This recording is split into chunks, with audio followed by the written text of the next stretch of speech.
All right. Welcome everybody to the March 20th, 2025 MCAG meeting. We'll call the meeting to order at 2:33, and I will ask Joy to call the roll.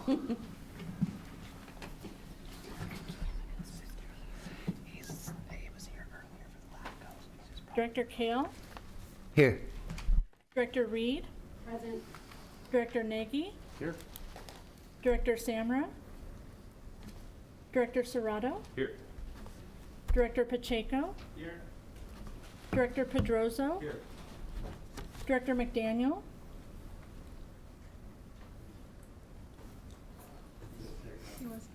Director Pereira?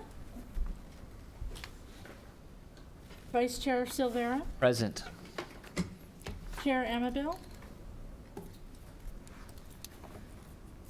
Thank you. Thank you, Joy. All right, this is the public's opportunity to comment on items. I say public comment is available in advance of or during the meeting. See instructions for public comment on page 2 of the agenda packet. Is there anyone from the public who would like to address the board? Not seeing anyone, we'll close the public comment period and we'll move on to item number 3. This is the Housing and Homeless Workshop, and I will turn it over to Mr. John Checkley.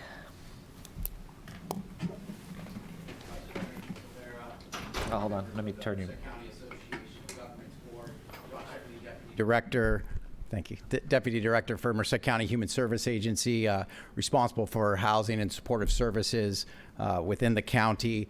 Today we're introducing really a couple pretty dense topics, but we thought they were very relevant, especially timing-wise, to bring to this board. Again, this is really one of the best opportunities we have as a county, especially when it comes to housing and homelessness, to get kind of a captive audience across the jurisdictions. So we're going to jump right into it. We're going to take about 15 minutes. Myself, excuse me. There we go, overview of the agenda. So we're gonna review the Merced County Code Chapter 10.32, which is offenses against public property. And then we're gonna run into the State Housing Accountability Efforts website. Again, very newly revealed by the governor recently to have increased accountability at the local jurisdiction level. And there's always opportunities with these new initiatives, so we can look at some of those as well. So offenses against public property, a lot of times in the framing, and the reason I kind of stress that twice is, the Supreme Court back in July, and then the governor shortly thereafter overturned a couple district court rulings that now have removed Eighth Amendment protections for individuals who are living in encampments. And the reason I talk about offenses against public space, we've already seen a lawsuit in Fresno when it comes to enacting these new provisions that a lot of jurisdictions, including many represented here today, have enacted recently because of the Supreme Court ruling and governor's executive order. Offenses against public spaces, and I think what's germane about that in Fresno is the main argument they're having is it's really targeted, right? You're kind of targeting folks who are living in encampments, when the reality is if I decided to camp in public space, I would be subject to these same types of provisions. So I think it's important on the public messaging that we're very transparent about what this looks like. It's really not an encampment ordinance to get an encampment, but really to secure our public spaces. So in furtherance of that, the county got together. I think there were 11 departments of our 23 departments represented: sheriff, behavioral health, human service agencies, public works, our public defender, our district attorney, our sheriff's department, just a whole slew of departments that are impacted by this. As you all know, this doesn't just impact just one department in your jurisdictions, but really multiple departments, including every individual that lives in your jurisdiction. So as in furtherance of that, we redefined camps and camping to be a little more inclusive on what we're seeing. Camping is going to be defined if you're within 60 consecutive minutes and 500 feet of a stopping point within a 24-hour period, erecting a tent, kind of what you all would think of as camping in a public space, you would be subject to this. So we really wanted as a county to define what this is. We also, and I think really importantly for the constituents within our jurisdictions, wanted to highlight critical infrastructure. And at the bottom there, you see waterways, and we see this a lot with encampments. We see a lot of folks within drainages, culverts, ponds, canals, Bear Creek, a lot of these waterways. So that is considered critical infrastructure. If you look at a critical infrastructure, I think it's Homeland Security that publishes it. It's fairly encompassing, and this definition, includes all of those things: structures, railroad tracks, antennas, bridges. We've recently lost a bridge in Merced County. We've lost multiple buildings in Merced County and within the city of Merced as we all have been impacted by this. So really a focus again to more, not just like, this is not an encampment ordinance. We're not targeting people who are experiencing homelessness. We're protecting critical infrastructure, which includes waterways. I've seen some articles written in other jurisdictions where, they'll test the waters, and there's all kinds of pollutants in these waters associated with this. So again, in the greater interest, the common good, we're really trying to amend this ordinance. It has not been adopted as of yet, but we spent a couple hours having very public notices and very public conversations with our Board of Supervisors and community members to make sure we were addressing those and really messaging this well. Personal property, public buildings, I'm not going to spend too much time like reading what these are. They're readily available on the county website. We're happy to provide them to you. Right, personal property is very important in this. This is where a lot of lawsuits can come from. Again, I'm going to throw a disclaimer out. I'm not a lawyer, just a swell guy that works for the county, but just to be mindful of that. If you do have legal questions, this is really something to bring back to your councils. But the board was very, very adamant that we do this thoughtfully and with a humane, approach to this. You don't want to just throw someone's social security card, medication, these things that folks need to really survive. These are already disadvantaged individuals in a lot of cases. So making sure we're identifying tax records, medical records, photographs, things that are personal in nature that we wouldn't want to assume are solid waste or something to be discarded. And then public buildings, right? Very, very easy definition there, owned or rented by Merced County. I do want to focus too, this is only in the Merced County unincorporated jurisdictions where this proposed ordinance is being, going to hopefully be adopted here at the end of the month. Generally written notice is provided, posted 48 hours, a common practice. We try to align very directly with the state of California through the Department of Transportation, what they were saying. So 48 hours, we're going to clean up. You have to publicly post it. If there's an imminent threat to public health, safety, that critical infrastructure, then of course immediate abatement is an option. Typically that's going to be under consultation with our CEO's office, the sheriff himself, and obviously county council as well. And then we want a storage provision, again, something the state's looking for us to align with them, and we are aligning with them, where we store, again, personal property, and I'd refer you back to the previous slide on what personal property is. Obviously, a bunch of tires, solid waste, that's not personal property. Typically, and we've been doing this for years, we'll go out with a couple bins and say, hey, let's start the cognitive rehabilitation process. Do you really need, 5 or 6 bicycles or 17 bicycle tires? Like, I get it. When scarcity abounds, you want to have as much as possible. As we're bringing folks into our emergency shelter, we're starting immediately in the streets on what that's going to look like. Anything in excess of that we're deeming personal property will be stored for 60 days. So, abatement of encampments, right? The county may abate, remove facilities, camp paraphernalia, and then we go on to list what some of those paraphernalia could be. There was a lot of conversation, especially from the sheriff's office, in regards to tires specifically, and bicycles was another real focal point for our sheriff's department.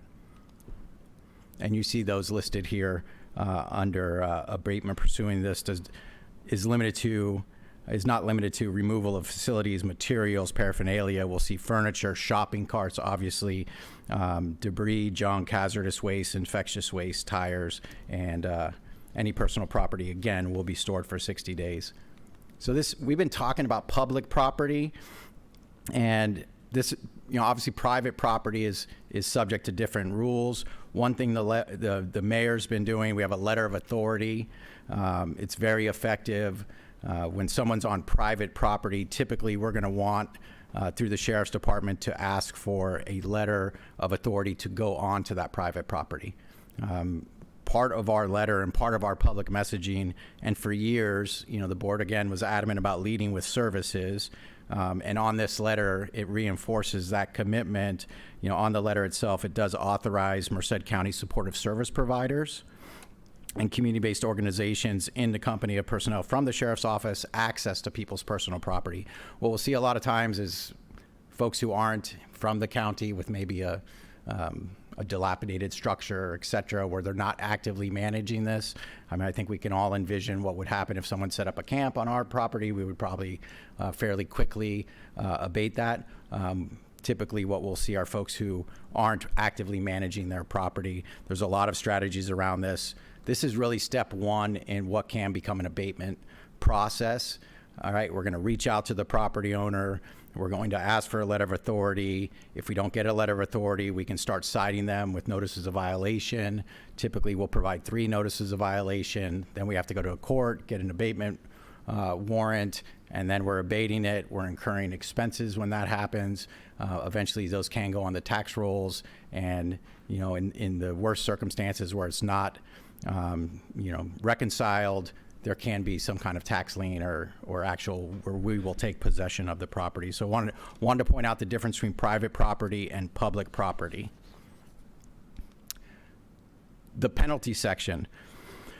So we have a meeting today actually at the Navigation Center, and I'm going to be interested. This is one of the sections I really wanted to talk with some of the folks who are residing in the Navigation Center. We'll hear the penalties don't mean a lot when you're in a homeless encampment. What is it going to mean that I get a citation, $500 fine if I'm living in an encampment? And I'm interested in what the feedback. I don't think that's going to be very compelling to a lot of folks, but it does give us another tool. We're approaching this as just another tool in our toolbox to encourage people to access our services. Ultimately, at the end of the day, we want folks to come into these services that we, at great public expense, have created over the last several years. Literally hundreds of beds have been created in the last several years. And that community need still exceeds our community resources. But again, I think this will strategically change how we're going to do business. We're right now very, I don't want to say non-selective, but people have to voluntarily go. This is really a tool to compel folks, where I believe we'll have to target certain encampments. My recommendation for next steps would be we get a very comprehensive list of what the encampments are. We really do a deep dive in what people's needs are. And then one by one, we selectively, what's the one closest to, what's the one that's really the biggest public nuisance, and how do we resource that? If there's 20 people in a spot, we do not have 20 beds available at any one time. So how do we resource that? How do we selectively prioritize a place for services? And then on the back end, work with our service providers who, this would be a new process where we are saying, hey, we're going here in the next 3 days. We're going to need 10 beds. What does that look like to reserve 10 beds so that we can legitimately offer folks a place to come? One of the other additions that we made is options for resource connection and integrated care. This, we had quite a time, conversing about what this would look like. And again, we want people to access services. We're not trying to criminalize folks who maybe are under-resourced and living in encampments, but we do know in a lot of those cases there's behavioral health challenges that aren't allowing people to make very good decisions in the moment. So how do we, hey, you've got some options here. I've talked to you, we've posted, we're abating now, you're continuing to violate this. In the implementation of that, here's a choice. We have a bed for you at our Navigation Center in one of our distributive homes at a permanent supportive housing location. Are you sure you don't want to go? What we'll see in these instances, people will ignore us until it's time to go. And then they'll typically leave. But in the past, they've come back. And I think the hope here is that we can really start compelling people to access our services. So this provision, again, recommended by our board to make sure that we're being humane in our approach to these individuals, authorize the citing officer to divert someone from going to jail, which is not an economical way to address this challenge in mass, to one of our resources. And we're going to talk about some of those resources in just a second here. So a lot of information, and this was just the tip of the iceberg on 30 minutes to address 2 topics that the TRB group wanted us to bring to you all. What I can say is we're willing and able to come to any council meetings, have one-on-ones. If something here is of interest to one of your departments, we would love to sit down and talk to them. I think when I talk about opportunities, there's an opportunity here for us to come together collectively as multiple jurisdictions and have a uniform approach to how we're addressing encampments in all of our jurisdictions where they do exist. We are happy to coordinate resources. Recently, there was an announcement of a $3.2 million award for the city of Atwater.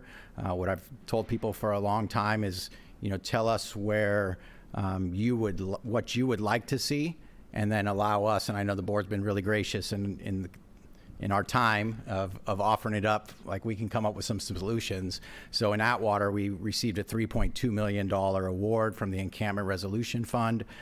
There's probably somewhere between 25 and 35 folks in Atwater at any one time. We're really hopeful we can go out and offer everybody, once this funding is available, a space in more than likely a motel where they can come off the streets, get out of the parks, get away from the waterways, and stabilize, have a safe place they can go and reside while we connect them to housing services, get vital docs together, and then ultimately permanent supportive housing. I believe in the last presentation, we have about 219 units in some form of production.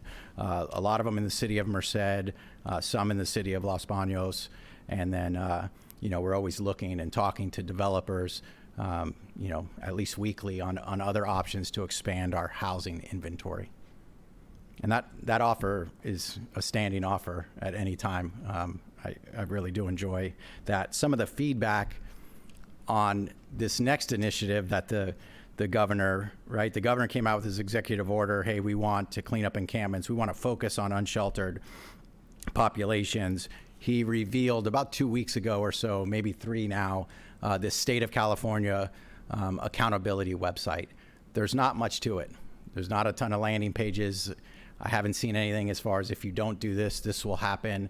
If we could go to the Merced County, where I do appreciate this, for years we focused on services and shelter. What I do appreciate about this is this is a complicated challenge.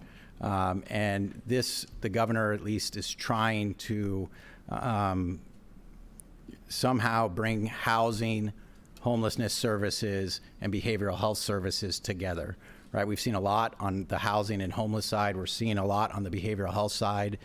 Today we're going to focus on the behavioral health side because we're moving ahead, meeting deadlines. We've implemented the care court. Behavioral health has a budding housing team, including my colleague, Alexandra Pierce. You can see the sections there. If you could scroll down a bit, this is the housing metrics. It talks about housing plans that are compliant with state standards, city housing plans out of compliance. I'll just say we're all on there. I know we're all working towards compliance. We're working on multi-jurisdictional housing elements, et cetera. He's spotlighting the units that have been permitted and completed, which is not a small number, but when you look at our regional housing needs allocation, talking about tens of thousands of units across all jurisdictions. I know each of your jurisdictions right now are going through that rezoning process, et cetera. If you scroll down a bit more, this talks about the progress in the current regional housing needs allocations, progress towards permitting goals this cycle. It looks 0 zeros across the board. We're very early in that process still. Other than at this point informational and something I think again we can all work together, an opportunity, and we all already are working together towards that. Nothing to really discourage anyone, but this is where the governor's going. The state is going towards accountability. I just can't tell you what that looks like, and we're happy quarterly to bring you updates on on what that is. If you could click to the housing one towards the top on the left-hand side. Homelessness. Yeah, I'm sorry, homelessness. So this is a continuum of care. Obviously, that's part of the responsibilities that my team administers. Representatives from multiple jurisdictions that are with us here today. You can see the 900 year-round beds and a 39% increase. We are laser focused on increasing year-round beds. That's emergency shelter beds and permanent supportive housing beds. You can see the people experiencing homelessness last year. We did backslide a little bit, and it's disappointing when the amount of resources and time that we've attributed to this to see us go in what I would call the wrong direction. I'm hopeful we'll have finalized point in time count numbers here, and we'll see that number turn into the green. And then the unsheltered population is, again, one we're laser focused on because of the impact to our communities, where we have 428 last year. And again, within the next month or so, and by June, we can bring back to each of you what your jurisdictions look like as of the point in time count that was conducted in January. You scroll down just a bit more. So this is the homeless housing assistance and prevention funding, how much we've received, how much we've obligated, expended. It's a fairly sizable amount. This is that part of that $24 billion number you all hear about. I'm happy to report there's a lot of talk about accountability. We are, in my opinion, 100% audit proof. I'm happy to have that conversation with anyone from the state. We literally talked to Cal Matters yesterday about some issues like that, and we just don't have those here locally. And that's just, it's not always easy to do business with us, but one of the reasons it's not easy to do business with us is because I don't want to get up here and say, I'm 98% confident that we're audit proof. I'm fairly 100% confident we're audit proof. So that does require us to be on top of our subcontractors and subrecipients. And then you see the encampment resolution funding. The city of Los Baños, maybe something I had nothing to do with. What was happiest to see in the last 4 or 5 years was to see the city of Los Baños really hire a couple folks for housing and homelessness, which has resulted in now an $11.8 million award that will result in 50 housing units, a $2.5 million award from the managed care plan to augment that award to create some housing in Los Baños for their population. What you don't see on there is the recent award I was just talking about for $3.2 million in the city of Atwater. So we're doing our best, and we see the comments on social media. I think DOGE is really taking effect. People are really interested in, is this taxpayer money? What are the outcomes with this money? It doesn't seem like we're making much progress here. So we're very conscious about that. But one thing we're really conscious about when it comes to state of California taxpayer money that we're all providing, my direction to the team is I at least want our fair share. 0.5% for Merced County of what we've put into it. I want us at least competing for that. Otherwise, and this is what I tell the public, it's just going to go to LA. And I don't know if they could get up here in confidence and tell you they're 100% audit proof. If we could go to the behavioral health, I'm going to turn it over to my colleague. I know you have about 17 pages to present, but I apologize. We'll take some questions at the end. And again, we'll be back with these topics. They're very dense at future meetings. Thank you. Thank you, John. Good afternoon, MCAG Board of Directors. My name is Alexandra Pierce. I'm the Assistant Director at Merced County Behavioral Health and Recovery Services. I'm going to share a little bit, very little bit, about some of the initiatives that are highlighted on this accountability page.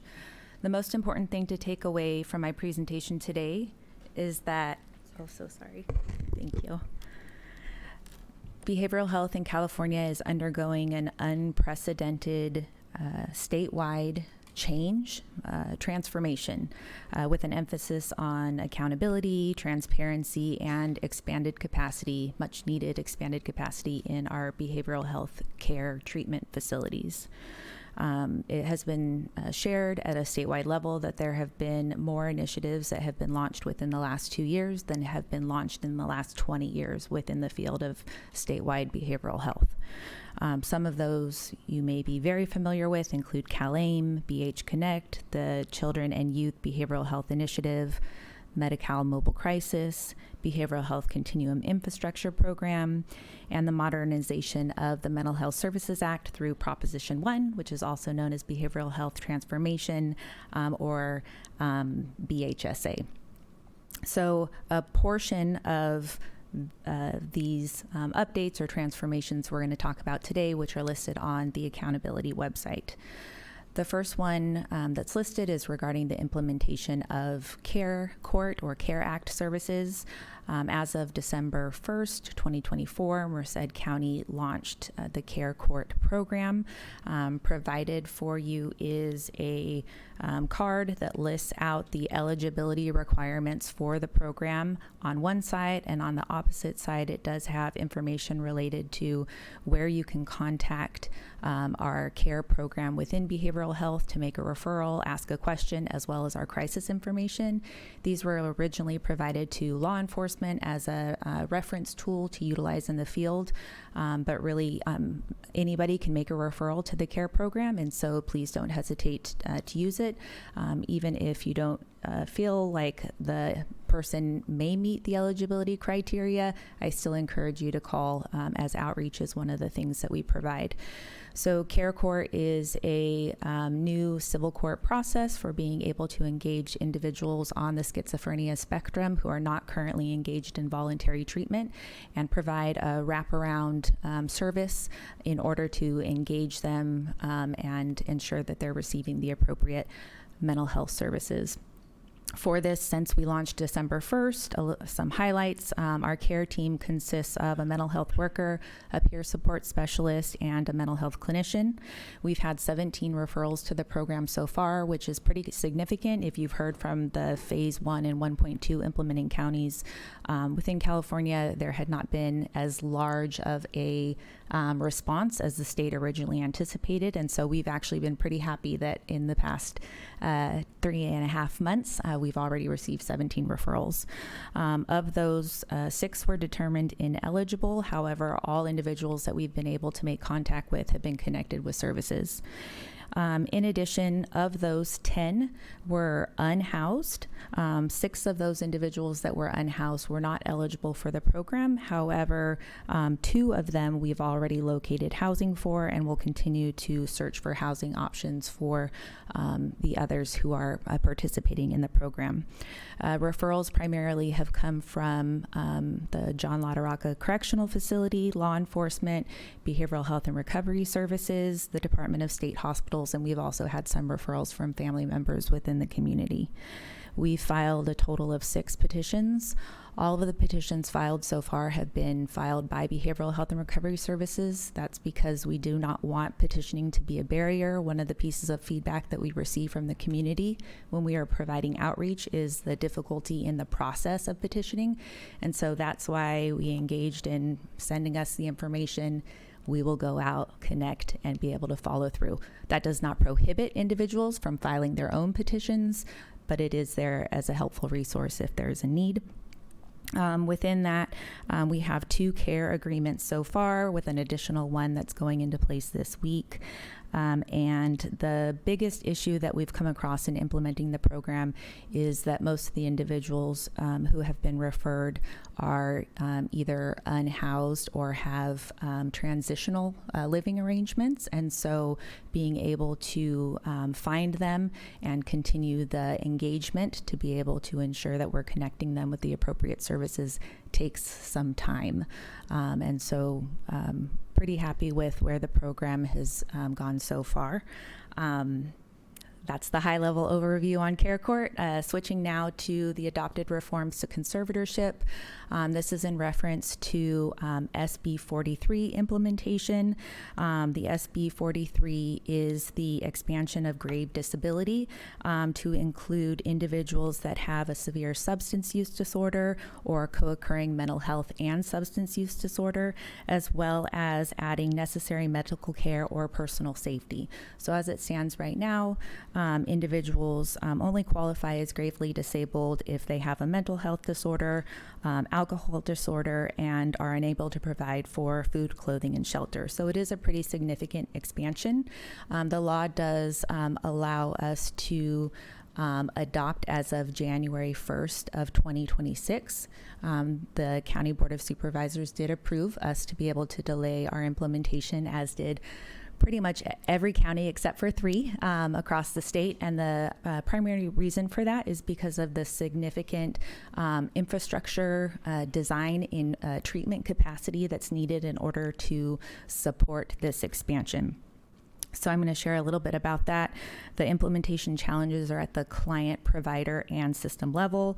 At the client level, most of the clients that would be eligible for this expansion have complex needs. So it's not just mental health issues, it's not just substance use disorder, it's not just medical needs, it's a combination of those.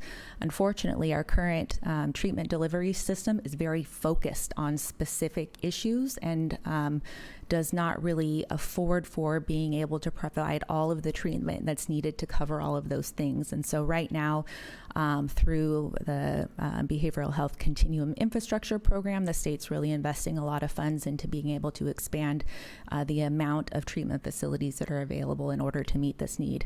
Unfortunately, SB 43 is being implemented prior to that funding coming out and being able to expand as quickly as needs to be done. At the provider level, additional education and training is needed for assessing under the new definition, managing clients who are refusing or denying services, because if not placed under a hold, all of our behavioral health services are voluntary. And then limited qualified providers to handle the potential influx of eligible individuals needing assessment. I can speak, really, I can. Assessment for those capacity determinations that are required when we file for an LPS conservatorship with the court. The biggest impacts are at that system level and being able to have enough appropriate treatment facilities available. There's currently a statewide shortage of all of these facilities. And one of the issues that comes along with that is that the facilities then are able to pick and choose because they have an influx of so many referrals coming in. So oftentimes those individuals that have the most complex needs are not being served. They're delayed in the hospitals for long periods of time and not getting all of the care that they need. Another issue related to this is that those longer term IMD placements as well as SUD placements are not covered through any funding streams. Those are all county funded, so they're not funded through Medi-Cal. With an influx in additional individuals who are qualified, it also places a pretty significant financial burden on the system. For our implementation within Merced County, we do have a countywide committee that's meeting with representatives from various departments and agencies, community providers, including law enforcement, probation, our hospitals, our jail medical provider, WellPath, EMS, the Superior Court, the District Attorney, Public Defender, County Executive Office, County Council, Behavioral Health and Recovery Services, Human Services Agency, and our managed care provider, Central California Alliance for Health. We also have a couple of different work groups, our Judicial Partners work group, as well as our medical provider work group.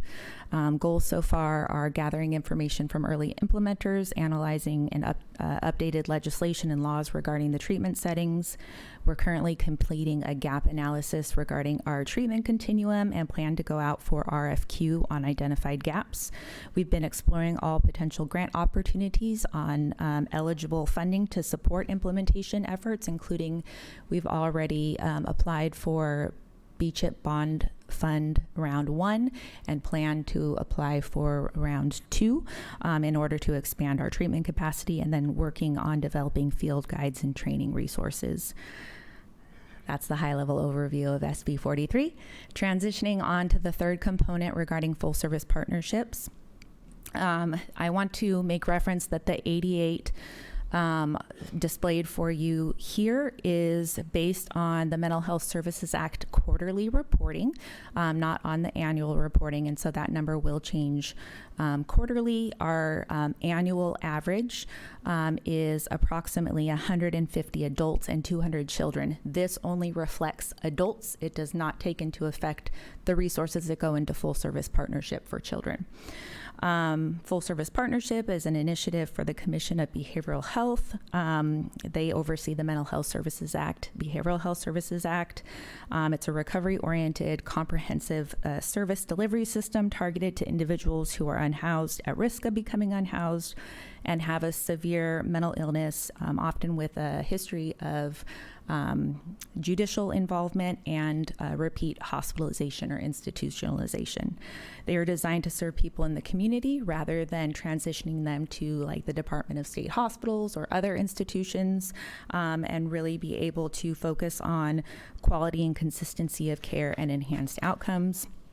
It really is a whatever it takes model.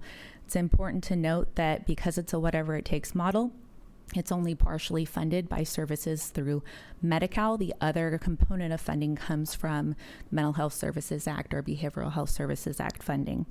It is a core investment, and under the new behavioral health services requirements that go into effect July 1st of 2026, full service partnerships must be 35% of our annual county MHSA, BHSA funding, including the expansion to serve SUD. It is important to note that currently Merced County has been budgeting approximately half of our MHSA budget already to full service partnerships at about $10.3 million annually. So we in Merced County have already been exceeding what the statewide requirement has been. Just very quickly, we have 3 different full service partnerships. The first is for children. It's the Wraparound Empowerment, Compassion, and Needs program, also known as We Can. We contract for Aspirinet with that. The whole point of the program is to reduce out-of-home placements and institutional living arrangements, provide timely strength-based family-driven services, decrease critical incidents such as hospitalizations, incarcerations, homelessness, legal encounters, and also improve educational status. We also have 2 different adult full-service partnerships. One is the Community Assistance Recovery Enterprise or CARE program that's provided through Turning Point Community Programs. And the key objectives there is to decrease restrictive levels of care and number of days homeless, decrease the number of emergency room visits or hospitalizations, decrease utilization of psychiatric hospitalizations, and reduce involvement in the criminal justice system. And then the final full service partnership is Wellness and Recovery Full Service Partnership with God's Love Outreach Ministry, or GLOM, as they're known. And that is specifically for our individuals who are conserved or transitioning off conservatorship.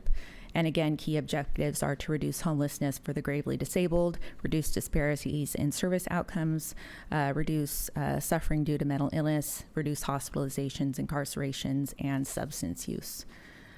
With that, I apologize for the quickness, but as John said, would be more than happy to share additional information or answer any questions that you may have. Thank you so much for allowing me the time today. Thank you very much. Any questions before we move on? Thank you. Thank you. Okay, we'll be moving on to our MCAG meeting, and if you could stand for invocation, I request someone to give us. Anyone? Any takers? Invocation?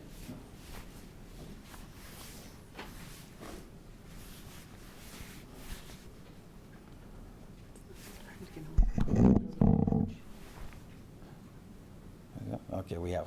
Hey, thank you. Darren. Did you just volunteer him? I volunteered. We attend church together. There you go. We appreciate it. Please bow your heads. Our dear and gracious and holy Heavenly Father, we're thankful, Lord, for this beautiful new day, for a new beginning every day, and for the opportunity we have to gather together and go over all these challenges in our county and in our city. Bless our leaders. Bless this board, that they would be inspired by the Holy Spirit, follow His guidance. In Jesus' name I pray. Amen. Amen. I'd like to call this meeting of Merced County Association of Governments to order. And if we could have the pledge. I pledge allegiance to the flag of the United States of America and to the republic for which it stands, one nation, under God, indivisible, with liberty and justice for all. And if we could have roll call, please?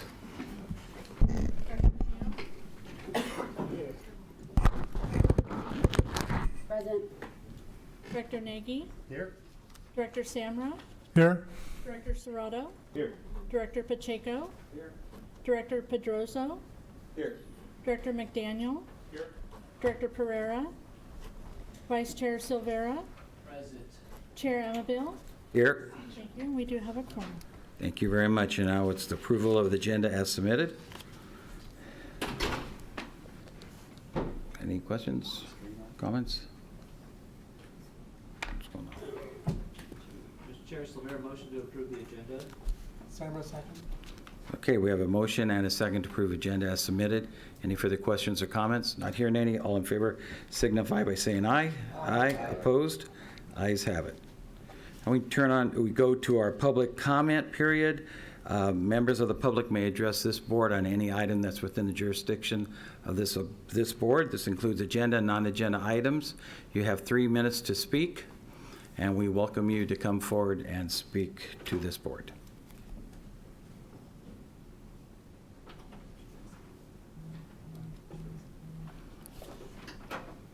Welcome. Please state your name for the record.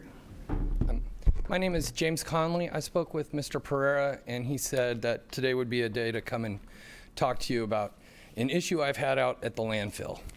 And I made some handouts with pictures of what I was going to talk about. I only made 5 of them.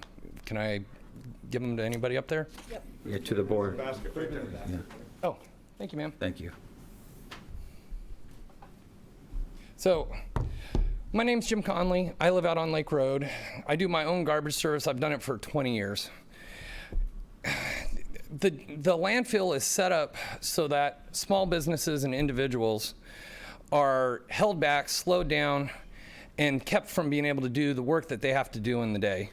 When you pull up, if you see the first picture that I put up there, one says scale and one says RF trucks only. If you're a large multi-million-dollar corporation, you get to go into the RF trucks only section. So that means Dole gets to go there, Foster Farms gets to go there. Anybody that is essentially big enough to be able to have larger trucks is able to, pay the fees. And now granted, they give most of the revenue to the landfill. I understand that. But the sad part is, if you're a small business, I have a small contracting business, small landscaping business, and we all get stuck there. So now if you look on the second page, for those of there, it says authorized vehicles, which points an arrow over to the fast area, and all customers, arrow goes to the slow area. And then third page shows a roll-off, which cannot have a tare weight. A tare weight is a known weight for a vehicle, right? Which is typically what would go through on the fast side. So that vehicle is not typically even supposed to be over there. And then if you look on the last page, so what happens is you come up there, and if you own a pickup in a small business, you go to the left side, and it is, without exaggeration, 20 to 45-minute waits for like Jim's Lawn Care Service, Jim's moving furniture, dumping mattresses service. And if you're a small guy with a small pickup and a small truck, you're there. On the right side, Foster Farms, Dole, everybody else pulls in, runs in, goes up the hill. So you sit there for 25 to 45 minutes on bad days. Good days, you'd shoot right through, every time. And then when you get to the top of the hill, so you've already waited, right? The last page of the document that I showed you, all the small trucks get stuck in a line again. So now you've already waited. Now you make it to the top. And now you're like, now I'm stuck again waiting another 25 to 40 minutes. So I've gone to the top and I'm like, hey guys, why are we waiting? And all the small businesses, all the little guys, and all the folks that are already millionaires cutting to the front of the line. And the guys at the top of the hill say, well, only commercial vehicles go up there. So then I said, great, I'm on my way. And he said, no, you're not a commercial vehicle. I was like, my car is tagged commercial. I have DOT number on the side of my truck, it's commercial, and I have my business name on the side. It's all commercial. And they said, you're not big enough. And I said, well, tell me what big enough means. And they go, well, you got to be bigger. And I said, well, my truck has 40,000-pound tags on the side. what's the cutoff? And they say to you, bigger. They don't have anything. But the moral of the story is, if you run a small business, you get stuck at the bottom and you get stuck at the top, and anybody that's got enough money to own big stuff cuts in front of you 2 times. And so the other problem is I've called multiple times, and the ladies in the scale house tell me, well, there's a thing called a brick, which is a transmitter which goes onto your account, which has a tare weight, which then bills you, every month. And they say, well, now you can't have a brick anymore. It's only for big companies. And I said, well, I own 3 companies. That doesn't seem like it'll be a problem. Which company do you want? Well, it's only for the big ones. And I'm like, all right, what does that mean? How big's a company got to be able to do this? So then I call up there and they give me a number to talk to. They send me to the accountant.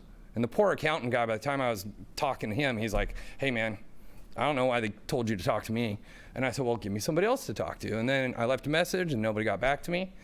And then I drive out there and I go and I can't talk to the head guys. And now granted, like 3 years ago, I got a hold of the head guy.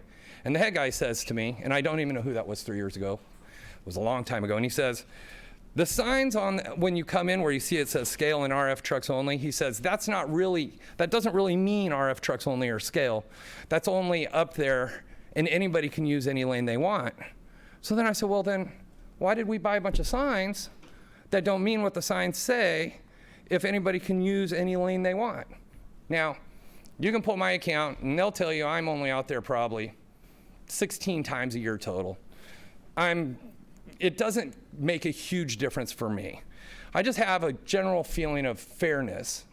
And there are guys out there that their business, you do a landscaping business, you're out there dumping, clippings and leaves 2-3 times a day. And if you have to eat an extra 40 minutes a time for dropping off, that's real money for a small business. So I just have a sense of inequity in the system. And after the last meeting I had up in management, I asked them, what are the rules? Tell me what they are so that everybody can play by the rules. And the answer was, well, we let the folks kind of decide what they want to, do at the time so that it's fluid and so there's no hard and fast rule. And I'm not trying to get anybody in trouble. I'm not trying to make anything bad, but I do think it would be fair and just for a small business to be able to compete without being handicapped and cut off at the knees every time they need to go get rid of whatever trash and do their business. My time's up. So, thank you, everybody. Okay, thank you. Can somebody call this man? We'll have someone call you this week, okay? Okay. Thank you. Thank you very much. Have a good day. Thank you. Thanks. Anyone else, please come forward to speak. His phone number's on the. Yeah. His phone number's on the. Welcome. Board of Supervisors and Directors and all. My name is Marcus Chavez. I'm with the Morningstar Trucking Company, and I'm also the Councilman for District 3 of Los Banos. Hello, Mayor. See you again. Good to see you. So the reason I'm here is because, where I work at Morningstar, there's a intersection of 152 and Volta Road, and I'm looking for some help with Caltrans. Caltrans, I believe, is here somewhere. All right. There you go. Yeah.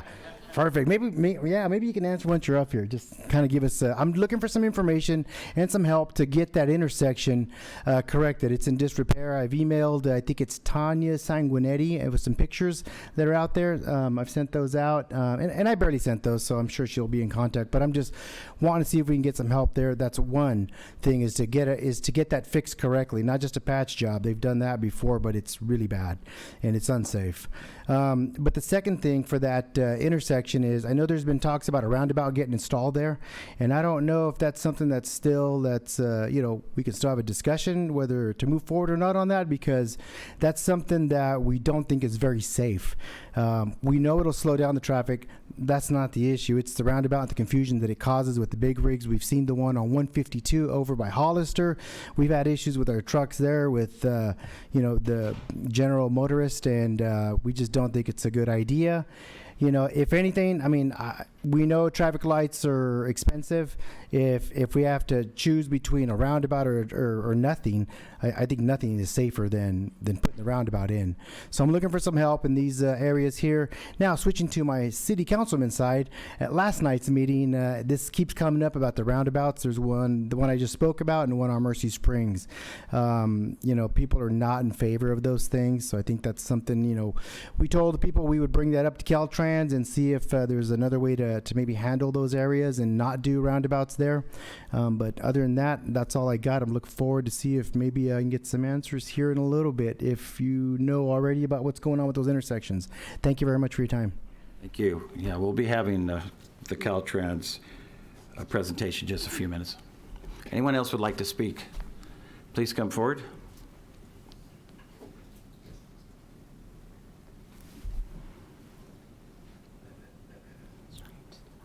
Anyone else? Okay, not seeing or hearing anyone coming forward. We will move on to reports and presentation, and we'll have our Caltrans report. Perfect timing.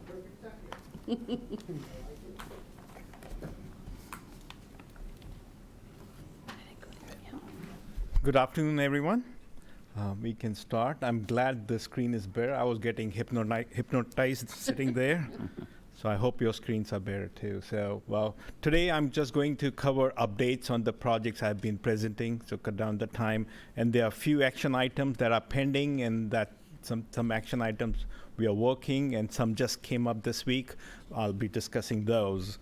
Regarding the roundabout, what I can do is we can come back later and do a presentation on roundabout, some videos and something like that, so that we have a full picture of roundabout. So if the directors want that, we can do that. But I'll be covering that intersection. I can cover that intersection. Okay. So yeah. So with that, thank you. We can start. Updates on our Merced 99 project. Still says widening, but on our project is the team met with headquarters staff and our key people in Caltrans, and we can go to the next slide, please. Thank you. And they discussed these alternatives, and they come up. They discuss the alternatives, and they discuss the options available to the team. So headquarters liaison was in the team, and they guided us. And we can go to the next slide, please. So this is the findings from that meeting. And it's pretty similar to what I presented last time. Only thing is, same thing. Look for a realistic alternative. Look for 6-lane, median widening wherever possible. And incorporate the multimodal plan that's coming up. Draft is coming next month, I believe.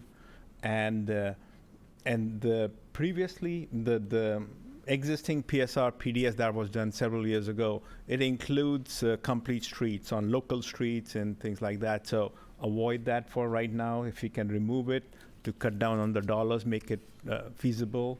And they also discuss managed lanes for trucks, and maybe they discuss whether keep it on number 1 lane or number 3 lanes. And so that discussion is still going on. So if the multimodal corridor plan promotes managed truck lanes, then the team will look into what's more feasible, keeping it number 1 lane or number 3 lanes, and so we'll move forward with that one. Thank you. We can move next slide. Same thing. We had a separate meeting with the same headquarters team and our local team on the Atwater widening project, and on that one. Thank you. We discussed the alternatives, and it's similar outcome for that one. In the next slide, we can see it's pretty similar. The only difference is for the Atwater interchange, look into new alternatives, because since the last alternatives for that interchange, there has been a lot of development right now. So how we can avoid, cut down our right-of-way cost and avoid disrupting those businesses. So definitely team will be looking into new alternatives. And so Los Benos 152 pavement anchor project. This is a project where we met with the interim city manager and we discussed the project, and we plan to meet with the city and the publics. In that one, city is proposing intersection improvement at Vineyard, and on North Wilmot 165, Caltrans is also proposing intersection improvement where a developer wants to connect to the intersection. And so we are proposing a roundabout there. At the south where the city project is, they are looking into roundabout or signal, and we will be proposing to the city council on what options are available for those projects. And we'll also discuss Volta interchange or intersection So there. I think the issue with the roundabouts is trucks. Since we're in Tomatoville in Los Banos in the summertime, and that's the worry about. It's not we're against roundabouts. We're against big trucks in roundabouts. So that'll have to be explained a little bit. Definitely, we will do that. There's a very beautiful video online showing roundabout and how trucks manage it. I didn't have much time, but I can search and show it right now. But it'll be better if I come back in our next presentation, do a roundabout presentation. That would be better. Yeah, thank you. And so this is the one we met with the interim city manager, and so we can move next one. Thank you. And this is just another update. We have this minor A project where we are contributing funds for pedestrian bike path, and it will be contribution only funds. And so we are waiting to move forward with it and start the cooperative agreement on that one. So sure. Okay. Mr. Chair, thank you. Who do you have to have a cooperative agreement with? The sponsor. So if the So the sponsor is the county. county, then with the county. Okay, so if we get that ready, you guys are ready to sign it? Yeah. Okay. We'll be sending you the co-op, and you review it, and we'll move forward. So when can we expect it? I would get Next week? who's working. Yeah, Next week? yeah. I'll give you the schedule, but I'll ask the team to get it out soon. Okay, perfect. I'll be looking for it next week, and then I'll make sure our people, we don't sit on it and get it back to you. Thank you. Thank you. Okay, and then we move next one. Gerard Avenue intersection improvement. That's the one where we are having a challenge with one parcel, as you see in the next slide. Next, please. So that's the one where we have one parcel where we are impacting the front of the building, and the owner wants us to connect to the city sewer system. And being in the county, it's a big challenge, but we are working on a solution on that one. So hopefully it'll impact, it'll add about $100,000 to our right-of-way fund, which impacts our total cost of the project. And because it's a safety project, we have a safety index. We have to check and keep the project within that safety index to keep it a safety project. So that's a little bit challenge there, but we are working on that one. Next, please. The ongoing activities on encampment. That's the one where in last time when I reported, the team were working on these areas, and these are the sections where they have cleaned. So one thing maintenance pointed out to us is, next slide please, is that the area which is under the railroad tracks, Childs Avenue, and along the tracks on the west side is not state owned property. So that's where we cannot go and do anything. So this is the area where our staff is taking some picture. This is outside our area. Next, please. Yeah, this one is outside. And our staff thinks it's maybe the city or the railroad. So it's their response, but we don't know who owns that side of the. So, and can you go back, please, just to go over that map to show what area I'm talking about? Yeah, right there. So those two sections, and that's where when you drive on 99 or on the on-ramp, you see that. So, thank you. So next action item is the Volta Road. So last time there was a patch at the right in the median that was issued. Now there's a left turn lane. So maintenance is looking into how they can find funds from other similar projects going out in the area and use that savings to come and do some patchwork in this area. So they're actively working on it. And we have, like I said, we have future projects coming in. One is the Volta Road intersection improvement. Construction is late 2027. So our maintenance team will be monitoring it and doing maintenance work till the actual pavement project comes in. And that's a $20 million project.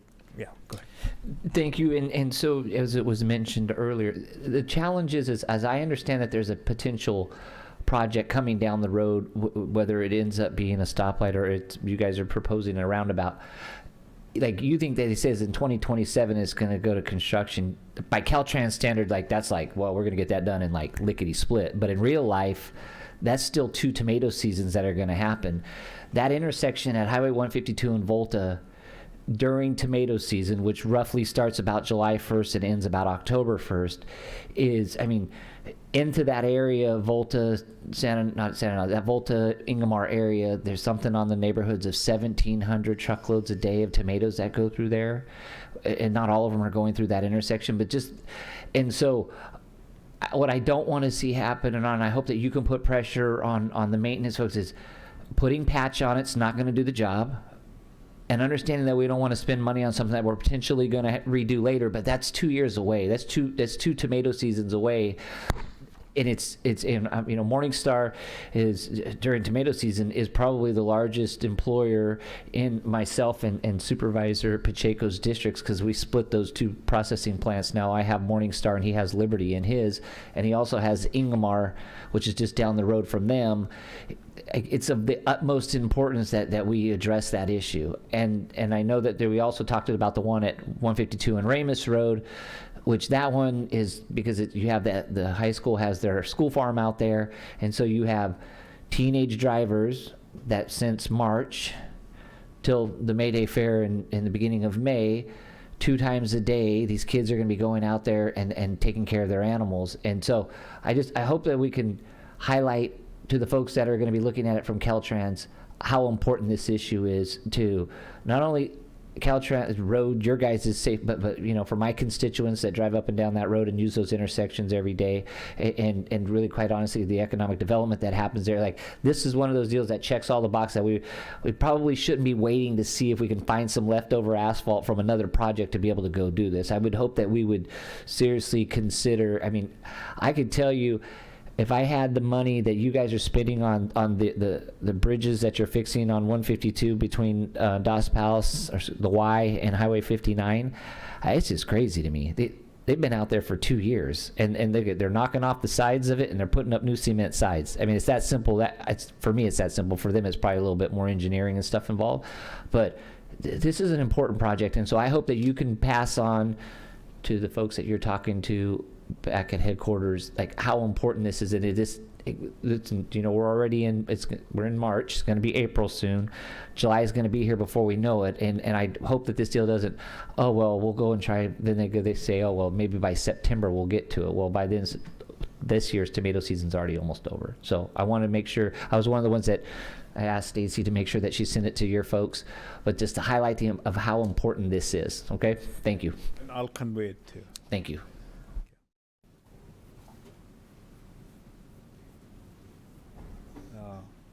This is pending. A report should be coming next month, so I'll cover it next time. Next item is Tunnel Island Road. That same thing. It'll be coming. Report will be coming soon. I'll keep you updated. Next was brought up was pedestrian crosswalk at 140-33 in Gustine. So on that one, if you can go back, please, thank you. So this one was the conceptual report to come by February. It's there, and I will just go over the next few slides is what we are proposing. So what happens is once we get a conceptual report done, then it's sent to our asset management, and then we open an EA, which is authorization to work on a project. So that's already done. We have an EA for the project. Now we are trying to fit it into shop. So which shop we can fit this project into, that's what the team is discussing. That's where this stage of this project is. So this is where different intersection we are proposing bike lane and crosswalk. So next few slides just talk about Linden and then Elm and Laurel here and Sycamore. And next, please. And so it covers nearly all of it. Yeah.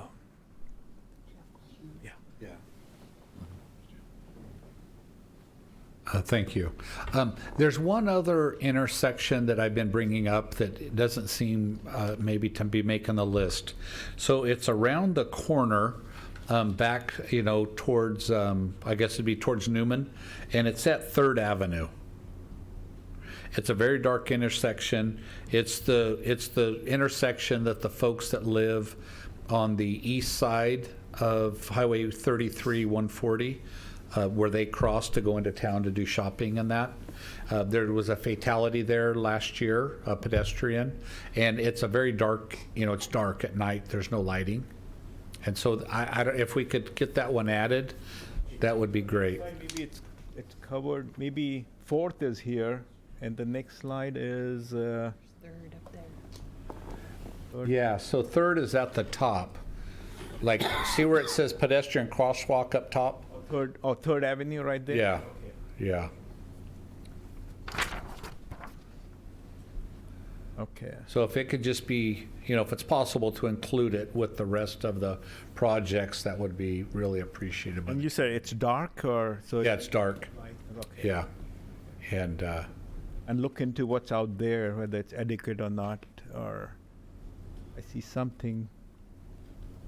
Oh. Yeah, because all the folks, if 3rd's a diagonal there, but if you go up, there's a whole neighborhood on the other side of town over there, and this is the intersection that people use to go back and forth. Okay. So. Okay, right there at 3rd Avenue. Yeah, 3rd Avenue and then 140/33. Okay. And I keep mentioning it, but it never seems to make it on this on the screen, so I don't know what. Anyways, but that'd be great. Definitely. Thank you. This is the right time to add that scope while this project is forming. So. Right, Mayor Wright, is that? Yeah. Yes, that's correct. And I also had a question on that because the handout we got showed the bicycle, or not bicycle, the pedestrian going up to the 140/33 intersection at 1st Avenue and going around the corner, but it's stopping right at that intersection. And then on the other end, it shows it going halfway around the park, but it's stopping right at Linden. And so I didn't know which one is correct, mainly. It was one of the handouts that we just got. Was that one of the changes? I know that you'd sent an updated PowerPoint, I think you actually sent it 20 minutes after I sent this out. Was that one of the changes made? Because I had sent them the original slide deck that you sent, I think, yesterday. Okay, so if you go back, to the one with the description before the conceptual report, right here. This is what was included in my previous slide, and then in the remaining slides, I added the pictures. Okay. So this is where they said they will look into where the need is, and now the conceptual report defines the need, and I've used those pictures from the conceptual report where they found it feasible. So, but I can double check. And I don't disagree with any of that. And the project's looking really good, and but I just saw that last It was the one you sent out where it showed it going farther than I thought it was going. So I was just wanting clarification if it's actually making that turn and going to the railroad tracks on 140, and then on the other end of town, if it's actually going halfway around the park. Because there's no sidewalk there right now around the park. Can we, which one is it? Bottom right. Only been doing this for 10 years. I can't figure out the buttons anymore. Does it show on the map that we just looked at? On here? Yeah. I didn't see it here. Marissa, can we look? Sent out. So it's Laurel from, right from there. So that's the one end of the project, proposed project, so yeah. Well, Anand, can we, maybe after the meeting, we can connect tonight or tomorrow, maybe just get a clarification of what the scope is that's looked at right now, so that we can make sure that Third Street's on the list, Third Avenue's on the list, and we can identify the limits for the mayor of what's being considered? That would be helpful. As you know, how it works is, you have this conceptual report. It just shows, the vision of key people who have done these similar projects, and then the team is formed, and the team comes up with the purpose and need, and they look into other intersection, and they look into the limits, and so the team will define purpose and need, but definitely we can meet and go over the conceptual report. And then I had one more. Or maybe making sure that we get that feedback from the mayor about how the park doesn't have the sidewalk access around. So maybe that can just be contributed to the team as it's considering the project need. I can help facilitate that. Okay. The other thing I wanted to say was that in addition to, you guys are doing a wonderful job. PG&E finally got out there to raise the areas, their boxes and so forth. So I know that the contractor was pouring a lot of infill that had kind of been asphalt patched temporarily, and it's looking really good. And I just wanted to mention that looking at roundabouts, we just put a big one in Gustine, and a lot of the people were naysayers, and that's going to do nothing. People won't know what to do. And now it's up and running, and we have had nothing but compliments, and oh my God, how much greater this is than that three-way intersection. So, Or to me, it's more beautiful than a signal. yes, that too, yeah. So, thank you. And then I just one more. Caltrans put a four-way stop at Highway 33 140, which is Sullivan Road, and they have it kind of like the stop sign painted on the roadway is just done with the tape so far. And I just yesterday and today I had people reaching out saying that people are running it because they don't realize it's there. So if it's possible to quickly just get some A-frame flashers so that people recognize it until you finish whatever else you're doing there. Temporary, yeah. Yeah, okay, thank you.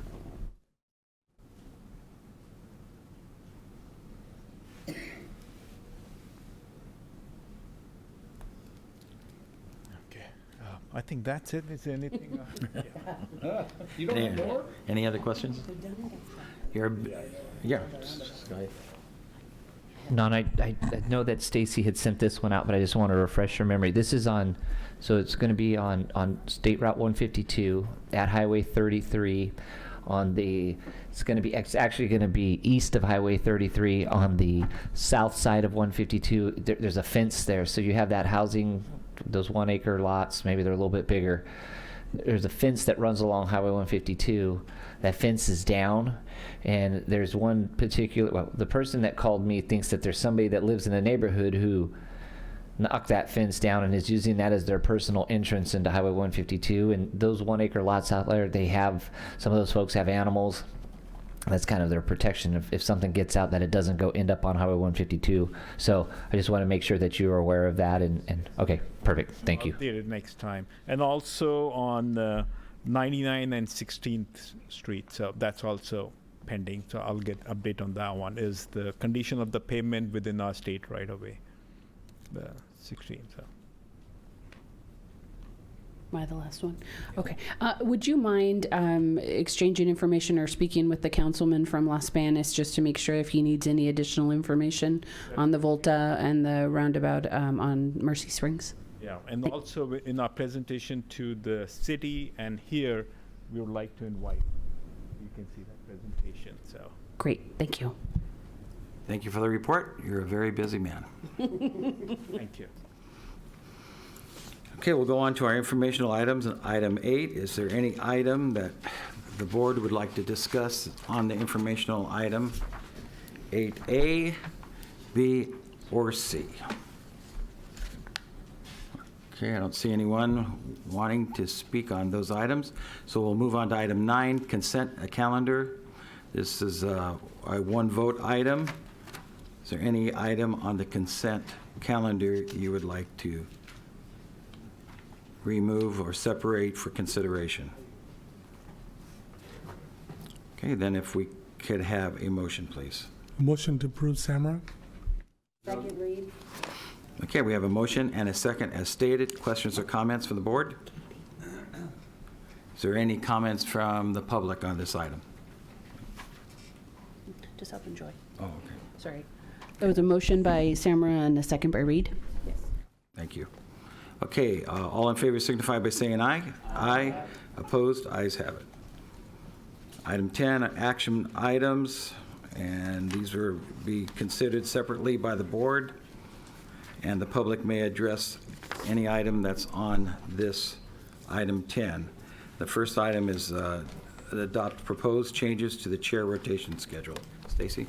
Thank you, Mr. Chair. This item is coming back to the board at the request of the board at a previous meeting when there was the election of the chair to fill the partial term at the start of 2025. So at that time, staff was directed to take a look at the chair rotation schedule, and the suggested changes were to move the election of the chair and the vice chair from June to January, so move it to a calendar year as opposed to the fiscal year, which is what we have been doing. And there were a couple other suggestions in that discussion that I've tried to address in the staff report starting on page 40. So after kind of taking it all in and listening through all the comments, it seems that there were two main issues. One was pretty clear, the change of the chair term from the calendar year instead of a fiscal year. Doing this will require an amendment to the JPA. I did not get the impression that that was what the board was looking to do. So I have come up with a couple other options to address, I think, the root concerns. Really, I think the heart of it was that we had gone through several iterations after elections where we needed to finish or fill a partial term, and that was starting to, I think it was City of Augustine in particular, but it was negatively impacting the jurisdictions that were being asked to move their term up and only serve for a partial term. So I, in the red line version that's in the staff report, what I did is I created a new section called Chair and Vice Chair Appointment Procedures, and that states that nominations will be presented to the board each June, which is what we do, based on the schedule, at which time the board will be asked to confirm the nominations as being consistent with policy. So staff will tee up the recommendation or the recommended action based on what the chair rotation prompts. However, this will still require every year for the county to nominate the supervisor that will fill the role for that year. So there's always a city-county. So if a city is the chair, then the county is the vice chair. County will need to still go through, or the board will still need to go through the process of nominating and electing a specific supervisor. So that will have to be maintained. In that same section, I modified the language to address two potential scenarios that we have found ourselves in terms of partial terms. So it maintains that if a jurisdiction chooses to not serve as chair, that jurisdiction is skipped and goes back to the line. So you're essentially 8 years or so back, 7 years back. But I added language to specify that if a jurisdiction agrees to fill a partial term, so if we have a partial term and any jurisdiction is to say, well, you know, the board basically could ask for volunteers, that would not interfere or impact that jurisdiction's regular place in the schedule. So in the instance had Gustine accepted the partial term, that would not have affected their upcoming term on the regular schedule. The other option in that scenario, and this could be either set in the policy or both options could be put in the policy. So one, a volunteer could be nominated from the board to say we'll fulfill the partial term, and then the regular schedule resumes that start of the new fiscal year. The other option is, and I guess this would also be depending on when in the year it happens, is the board could just ask the sitting vice chair to run the meetings as chair for the duration of that partial term that's left. That, you know, that could be another option for the board, and is proposed in this amended policy. So by making these adjustments, the idea is providing the board with flexibility to be able to address the partial terms without having to amend the JPA or impacting any jurisdiction's opportunity to serve a full year. Was that my cane? Did you just tell me to? No. Okay. I thought he was like, done. So that was the first issue. The second one is a little less clear, but there's been a lot of conversation around whether this schedule is a guidance document or if it's like an automatic. Like, why does the board have to take action if the schedule prompts who's going to be chair next, vice chair next? The JPA does state that the board shall select a chair and does now mention adherence to the chair rotation schedule. So on that alone, placing it on a consent on an annual, you know, basis based on what the rotation, you could meet that without it needing to be a discussed item. With one caveat or one challenge is that it would require the supervisors to include the rotation of districts, because that still takes a verbal action of this board. Let's say we come up and it's now we have to nominate a vice chair from the county. The rotation doesn't say it's District 3's turn or District 2's turn. It still takes an active conversation of the board to nominate who that is. So if this body wanted it to be more of an automatic on consent because the schedule tees everything up, we would need to assign the supervisorial districts to that rotation, or go through the same thing we've been going through, unless you have other ideas. Or we could just do an election every year. That too. We could have led with that. So, does it change? Does the term start at the beginning of the year, the fiscal year, or is it still going to start in the middle of the year? So unless we do a JPA amendment with all the jurisdictions having to take action, it would still start July 1.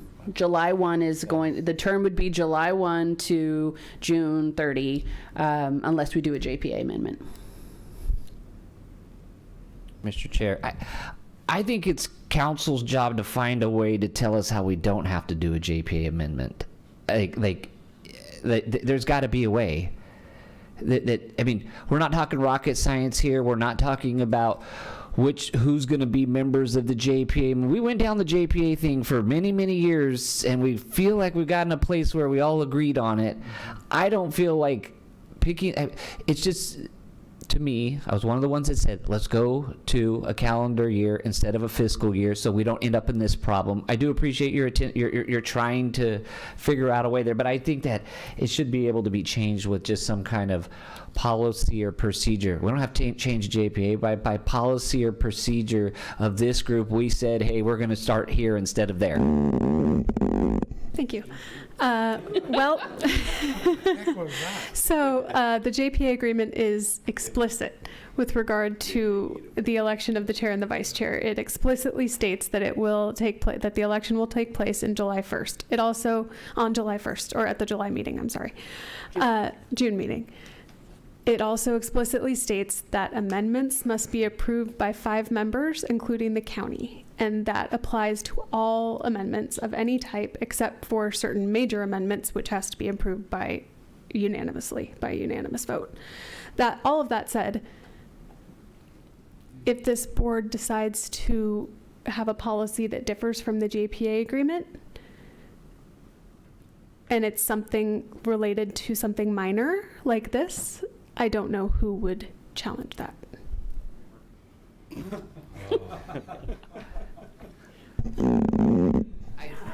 Thank you for that, Emily. I didn't mean to put you on the spot, but I think when you say we have to amend the JPA, that's just like, God, do we really want to do that? Like, we literally had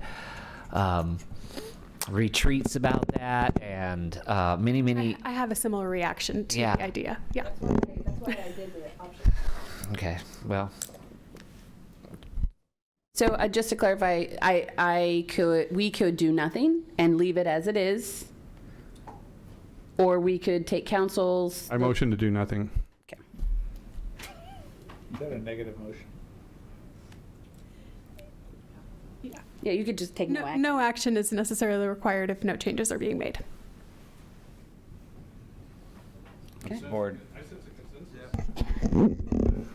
Fail for a motion. Fail to. Okay, well, any comments? Any other comments? That seemed like, okay. No motion, no decision, and we will move on. Item B, adopt resolution 2025-03-2001, determining that there are unmet transit needs for 25-26. And Stephanie. Hello. Okay. So, as you all may be aware, in October, MCAG staff, along with the Social Services Transportation Advisory Council, performed their annual unmet transit needs process. Following that, there was a special meeting held with SSTAC in February, where they reviewed the comments received and a recommendation was decided. In summary, unmet transit needs were determined during this process that meet the criteria of being reasonable to meet. They include needing service to the Atwater Education Center in Atwater, California, and needing improvements in bus stop identification for the safety and ease of passengers.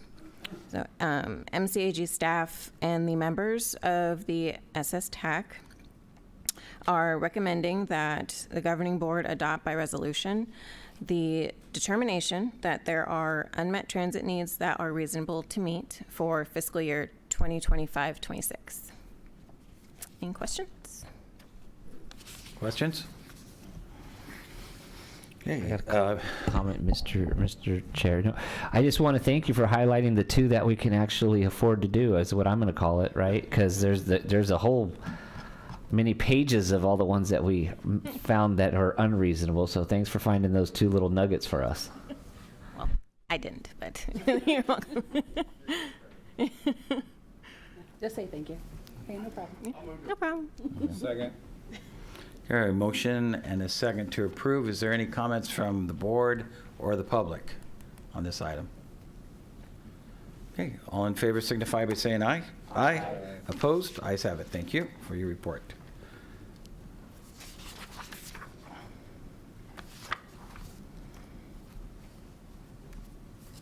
Okay.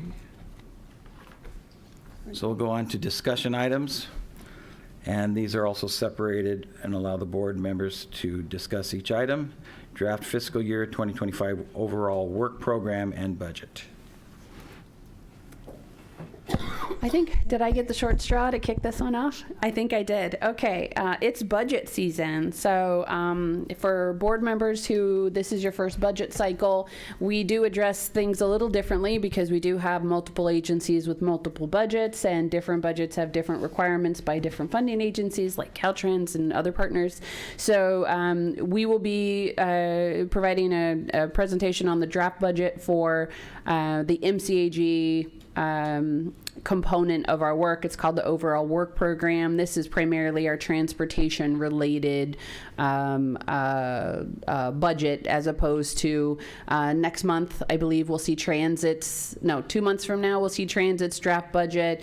Then we'll see RWA's draft budget. And what we try to do is present the draft 1 month, and then come back, or at least 1 month, and then come back with action on the subsequent month or therefore. We used to do 1 day of budget workshops with all of them together, and you are welcome that we do not do that anymore. We try to use this platform to just break them up between now and June. So can I get the next slide, please? This is my one job right here. So this is what my brain looks like when I take it and try to put it on a slide, when folks say, what is it and how do you all kind of function with multiple agencies? For some reason, the formatting is a little funny. But what this is trying to show is the universe of MCAG as the umbrella JPA. You'll see MCAG on top. We are the umbrella. If you looked at us across all agencies, we have 82 employees, about 140 million in public funds that are administered in one way or another. We have that navy blue bar that's kind of wonky that says administration. There are 16 of us, myself included, that serve roles across the agencies. For example, as I said, myself and NAV, our procurement department, our accounting department, public affairs, human resources and risk management. Our titles, depending on what meeting we're in, may be for MCAG, may be for RWA, may be for the bus, yards. But what we're talking about when we're talking about the OWP is the block that's in red. This is largely Elizabeth's department. What it doesn't include, though, as you see, is what we dub as our other programs. These are things that are these are in the realm of MCAG, but are outside the Caltrans purview of the work we do. And so we actually create a separate budget for other programs so that it's not going through the entire Caltrans process, because the funding sources aren't necessarily connected. So if you look at this budget, you see for Elizabeth's team, we have 8 staff that are dedicated to this portion, with a percentage of time from the people in the Navy bar like myself, and is really focused on the regional transportation and housing planning, being the conduit for state and federal project funding and planning funding and programming and delivery and all the things that they do, and the administration of Measure V. So anything else you'd like me to add? I think the rest is yours. Can I get the next slide, please? Yes, it's all you. Thank you. Good afternoon, everyone. I'm not Nav. You might have seen him in the agenda, but he assures me he'll be able to talk more later for you. So I got this one. Okay, I will go through some of these items. I know we have a mix of people who've heard this many times and some who haven't, so I'll try to get a good level of detail and take any questions that you have. So Stacy mentioned kind of our role. The Transportation Planning Agency, that is MCAG, we filter, we administer, we monitor several types of funding programs, federal, state, and Measure V, as she mentioned. The top 3 on this list, called CMAC, CRP, and RSTP. You know, we love our acronyms, but they're on the slide if you want to check them out. Those are federal funds that flow through us to the agencies, some by formula, some by a call for projects. And the next 2, Transportation Development Act and SB1, are state funds that flow through here. Our lead planning activities, these are just some of our big kind of core functions. Regional transportation planning, that's MCAG's kind of core planning document of all things transportation. We update that every 4 years. The unmet needs process that you just heard about. Air quality and transportation modeling are also just very important to MCAG. Maybe not the most exciting thing to see, but if we can't meet our requirements with that, then the federal funding doesn't flow. Which will be interesting in the next, you might have been hearing in the news about air quality issues, and air quality issues at the federal level could affect our project delivery. So we'll be monitoring that very closely. We also do just general regional coordination on other items, rail, et cetera. So looking at our budget, between now and June, the things that we've completed, you'll see a number of items under there. I'll call out the last three under that completed section. The multi-jurisdictional housing element, it's wrapping up. They should be done by the end of this fiscal year. So we marked them as complete. They're very close. And that was just a huge undertaking for all of the agencies and for MCAG. That was over $1 million budget to help all of the agencies with their housing elements. We completed multi-jurisdictional local road safety plan, and all of the agencies needed that in order to apply for certain grant funds and safety programs for their city. And we're wrapping up our regional transit coordination study with TJPA and UC Merced Cat Tracks, and we'll be talking about that more next month. There's a couple of carryover projects. We're kicking off one called Mr. Map that you'll see about. We like, the cool acronym Mr. Map. Too bad it's not on there. And working on a couple of other plans. We work with transit quite a bit to help assist with some of their planning. Major upcoming projects, our RTP. It takes a lot of our time. We'll be adopting it in 2026. Those next three items, we call it the FTIP, air quality, environmental justice analysis. Those are all part of the planning process and getting our planning documents approved. We're working with YARTS and TJPA on, they have a specific, that YARTS manufacturer collaboration project is looking at hydrogen. And the bus stop assessment you heard about in unmet needs. There's a lot of comments countywide about issues with bus stops and where they should be and access to bus stops. So we're going to help fund a study with TJPA on that. So the fiscal year budget for 25, 26 is just over $5 million. So a decrease of about 12%, and professional services down by 25%. But a lot of what you heard is we completed these studies, right? Like the multi-jurisdictional housing element, the local road safety plan, and those, those consultant costs come off of our budget when we, complete the projects. And we also had a high number of audits this year. So the auditing cost is less next year. Just quickly on the funding, there's three sources of federal funding we get just routinely by formula. State money, planning grant money. There's money that comes through MCAG for transit, streets and roads, etc. So this revenue table is kind of outlining the decrease of the $601,000. A lot of it, as I mentioned, is that we completed some projects like the housing element. We've been, on all of these projects, spending down what we had as previous carryover. So for a couple of years, we weren't spending all of our carryover. Now we are. We did our active transportation plan. We're starting our environmental impact report. So we're really kind of spending things down. And then also the UC Merced study is wrapping up, and so they won't have their contribution in the revenues. So that's kind of where the revenues have gone down. I'm happy to take questions, or I'll get through the expenditures and then take questions. Okay. The expenditures kind of decrease, as I mentioned again. There's a decrease in professional services. The auditing went down because, as I mentioned, we had to go back a few years on some audits, and that amount was high this year. And let's see. Yeah, as I mentioned, a lot of completed studies is the main reason that our budget decreased. There's no changes to no new staff positions proposed, and there is, I believe, still an item about potentially, I keep saying because I'm trying to think of the word, remodeling the conference room. I think that's still in there. Sorry. I'm trying to look through the slides and remember what's in the item because they're a little bit separate, but happy to take any questions. Questions from the board? Okay, no questions. Oh.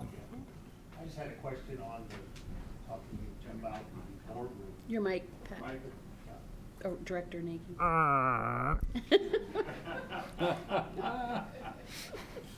Speaking about the boardroom facilities, what's the funding source for that expansion? That's a good question. That's a NAV question. That's a NAV question. Because I was wondering if that shouldn't be a other program budget item. We've had it in there so long, I don't know what color money it is. Good afternoon, Director. So what happens is the budget for fixed assets, it goes into indirect, meaning we get a percentage from Caltrans. Every year we reconcile our benefits and our expenditures, and we get a percentages from Caltrans approved, and then that percentage gets applied to all the salaries that are billed directly to Caltrans revenue, and that's how we recover the unallowed, well, not unallowed, expenditures that are not reimbursed by Caltrans. That's basically comes up with a percentage, and that gets billed to Caltrans through the percentages. So when that $259,000, if you go back one slide, if you see where that $800-some thousand, that on the bottom right there, non-transportation indirect cost revenue. Some of that money will be billed to Caltrans, and some of that will be billed to other agencies that we like TJPA, RWA, or YARTS. Those are indirect costs that we can't recover from different types of funding, so we get a percentage of which we apply to our staff hourly rates. Okay. So usually like around 76 to 80% of our salaries we cover from that. Okay. And should it be in the other programs budget or in this? It is in this one because we're going to be billing Caltrans at $259,000. Oh, okay. Yes. All right. Thank you. Any other questions? Thank you.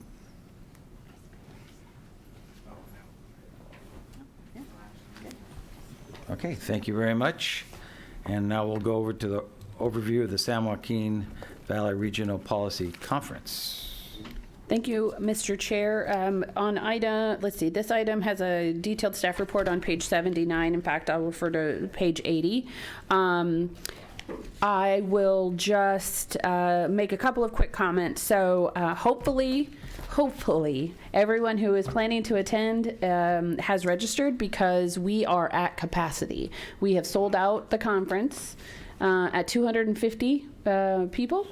We do have capacity on Friday morning for the Friday part of the program because we are moving to the Merced Theater, and that has a capacity of 600. So if you have guests or anyone that you would like to have come for Friday's part of the program, just let me know and we can make sure they're on a list, because we will be maintaining a list to make sure that we're not just, the people are coming in that are supposed to be there. So just quickly, I won't go over all of this, but I think it gives you a really good idea of what's happening. I will point out that we will be the forum that Caltrans will be doing, will be unveiling the draft comprehensive multimodal corridor plan. That'll be the first time that the 99 corridor plan will be discussed in its draft form, so that's something that we're really looking forward to. We know that high-speed rail has been in the news, and there's a lot of feelings about a lot of things, but the new CEO, or relatively new CEO, is coming to talk about the future of the project, answer questions, and we'll have that opportunity, as will our other rail partners. We are going to be talking about hydrogen in transit. We have a couple Valley transit agencies that have already piloted hydrogen, so sharing what those experiences have been like. So there's just a lot going on. I really encourage you to please attend dinner. It'll be a lot of fun out at the tarmac. For those that are attending, we do encourage you to take the bus. So we will be providing multiple buses will be in circulation that, and we'll have all of this in the materials. We already have a table posted of when those pickup times will be from the El Cap Hotel. But if you are not staying at the El Cap, which I assume many of you are not, you can park in the city parking lot across from MCAG, the typical lot where you come to MCAG, and that will be the second pickup point. So you can leave your vehicle there, jump on our bus, and go out to campus for the day's conference. We'll bring you back if you need time, if you want to hang out in between. There's a little bit of downtime. You can either grab a cup of coffee in downtown if you'd like, or you can hang out in our conference room, and the buses will be back around to take people out to the tarmac. So something that we're really excited to be able to provide a vehicle-free conference if you would so choose. And I'll also note that for Friday the 11th, we are very excited to be hosting our new Congressman, Adam Gray, as well as California State Treasurer Fiona Ma for a conversation. And we have more details on the transportation policy session. We have CTC Commissioner Leanne Eager and Chief Deputy Mike Keever from Caltrans. Just really great, Valley-friendly transportation policy leaders. So we're excited to have them, and we're working on a couple more to be part of that conversation. Also on Friday, we will be having the Leadership and Smart Growth, the Blueprint Awards for the San Joaquin Valley. I will just mention, I'm just gonna jump ahead to what I was gonna say, but it's more relevant here, that we do have a couple of Merced County awards that will be provided. These have already been announced, so I'm not ruining anything. But it may be new to you, because I don't think you probably follow our news releases like the day they get issued, but a couple. For the downtown revitalization category, the city of Merced is being honored with the Award of Excellence for their Downtown Revitalization Initiative, the Award of Merit to the City of Los Banos for the J Street and 7th Street Parking Lot Rehabilitation Project. We submitted an application successfully for the Award of Excellence in Historic Revitalization for the 99 Plainsburg Arboleda Columbian Mammoth Silhouettes. Caltrans District 10 will be receiving that award. And then we're very excited to say that the Jenny Conoyer Outstanding Local Elected Official is none other than Supervisor Darren McDaniel. So he will be recognized by his colleagues. So if you want to come and heckle him at his acceptance speech, it's Friday at 9 a.m. And I'm happy to answer any questions. I will say, all of us, every face you see out there that looks like they all need a cup of coffee, it's because we are living, eating, sleeping, breathing this conference. We take the fact that we are hosting our colleagues up and down the valley and from Sacramento and the feds very seriously. We hope to make you all very proud to be part of this effort. And so if we are a little slow getting back to you on regular business, just my apologies in advance. I want to say that the new city manager of Lindsay said he'd be more than welcome to help you out in any way. Thank you. Will you be filming? Will we be filming? Oh, I know. I think that's a great idea. He's already, yeah, that would be great. Well, we will, that is one of the things we haven't talked about, but I'm looking at Mary Michael and Marissa, we'll figure it out. Is that question like, is it going to be live streamed or filmed for later? I think whatever we're capable of doing. You put it up on your webpage. Yeah, we can put, if we record, we'll talk about that. I can't believe there's something we haven't thought of yet. But thank you. We will explore that. And any other questions about the conference? Okay. I look forward to it. Thank you very much. Sounds exciting. Okay, next item 12. There's action items. The first item's approve hydrogen bus pilot program, included direction on the purchase or lease of a hydrogen storage trailer.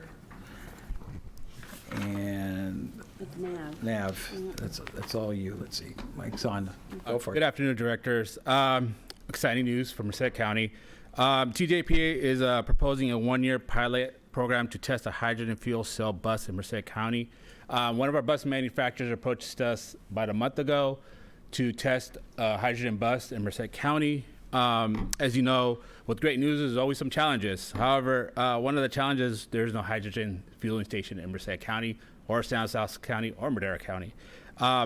We do have a couple of solutions in the staff report. Before we dive into the actual nitty-gritty, a couple of background for the new board members. CARB, which is California Air Resources Board, requires all transit agency to transition to zero emission by 2040. Currently, there's only two types of zero emission vehicles. One's battery electric, and the other one is we've talked about is hydrogen fuel cell bus. Currently, TJPA has 9 battery electric buses, 0 hydrogen fuel buses. On the screen is the bus we're talking about. It is a Ford 550, seats 20 plus 2 wheelchair positions. The hydrogen capacity is 24 kilograms. And then the fuel range on this is anywhere between 275 to 350. So that's where the pilot programs comes in. That's where we're going to test it. Currently, our electric buses go, depending on the manufacturer, go from 125 to 200 miles per charge. So our newer buses are ranging around 200 to 220. The one that we've seen 3 years ago, about 125. So this is a bus we're talking about. How are we going to fuel it? We did look at some options. Remember the next slide?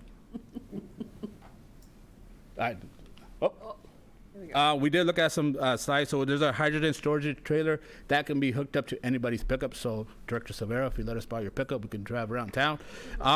So it's a high pressure hydrogen storage tank, has 450 bars, which is 6,500 PSIs. It requires a storage of 183 kilograms of hydrogen, which the bus capacity is 24, so we could fill it up about around 5 to 6 times before we have to go back to refill this trailer. The problem is we don't want one. So the proposal is, if the board is interested in doing a test program, pilot program for a year, we will need to purchase or lease a hydrogen trailer. This trailer, it's about $255,000, right? If we lease it, it's about $120,000. There is some grant programs out there. The San Joaquin Air Pollution Control District has a grant up to 50% of the total cost. So out of pocket, it would be around $127,000 to purchase this trailer. We do look, if the board does decide to go down that route of purchasing it, the lifespan of this is 7 to 8 years. We did propose Measure V, but last year, State of California passed a measure, well, not a measure, but a SB grant 125, which we do have money set aside for hydrogen. We can use that money to purchase this trailer instead of Measure V funds.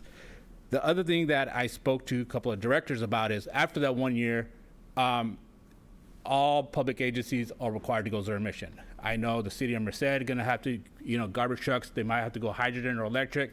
So this is where we become a partner with the jurisdictions. Is we got a hydrogen trailer, it's open to anybody in the district to use if they have a hydrogen vehicle or anything. We did also talk to people at the Castle Air Force Base, TRC, to talk about partnering up with them long term. They want to have a fueling station. There is no fueling station in the San Joaquin Valley for the public right now, none. So one of the things they want to talk about is if we can kind of open that up for people to start fueling vehicles and start charging. So we are having this conversation with everybody in the community, businesses, and other transit agency up north, Stanislaus County. They're looking to purchase hydrogen buses, but they don't have a fueling station. We have a solution. We can lease it out. So that is the recommendation. Is A, is the board interested in the bus pilot program?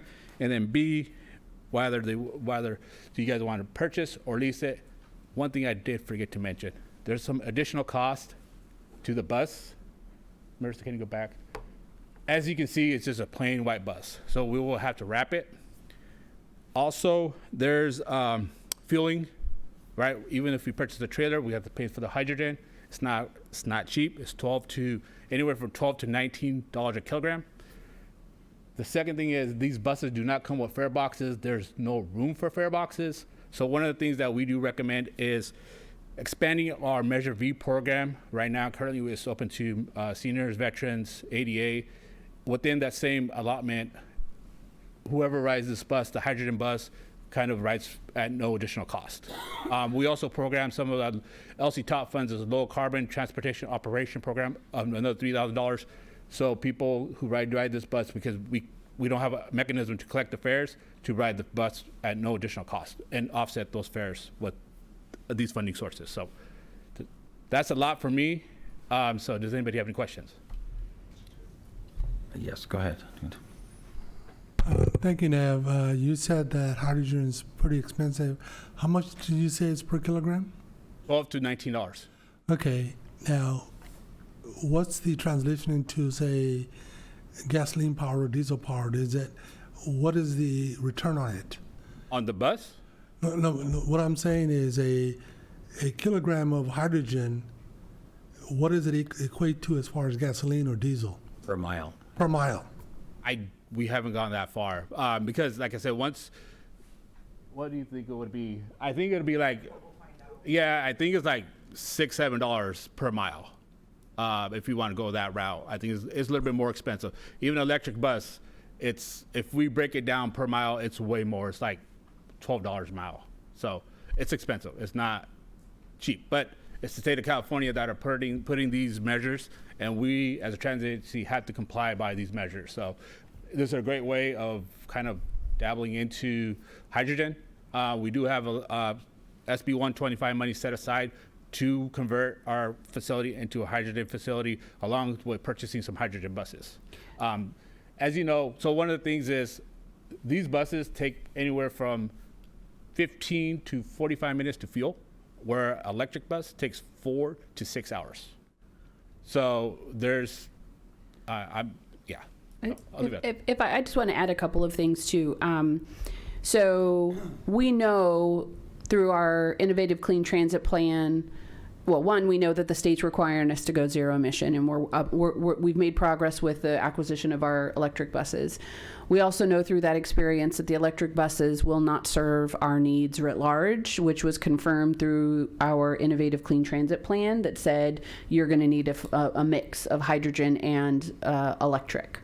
So we also have a considerable amount of money set aside through the SB 125 program to put in our facility the hydrogen and electric infrastructure that will sustain our fleet as we transition in the future. What this particular opportunity is a pilot to try hydrogen. Had we been able to do this for battery electric, it would have changed a lot of things. A pilot that the bus is of no cost to us. We're not paying for the vehicle. As Director Savera says, nothing's ever Right, but we're not leasing the vehicle. This is a partnership with the manufacturer. It would give us a tremendous amount of information on how hydrogen buses are going to perform on our routes.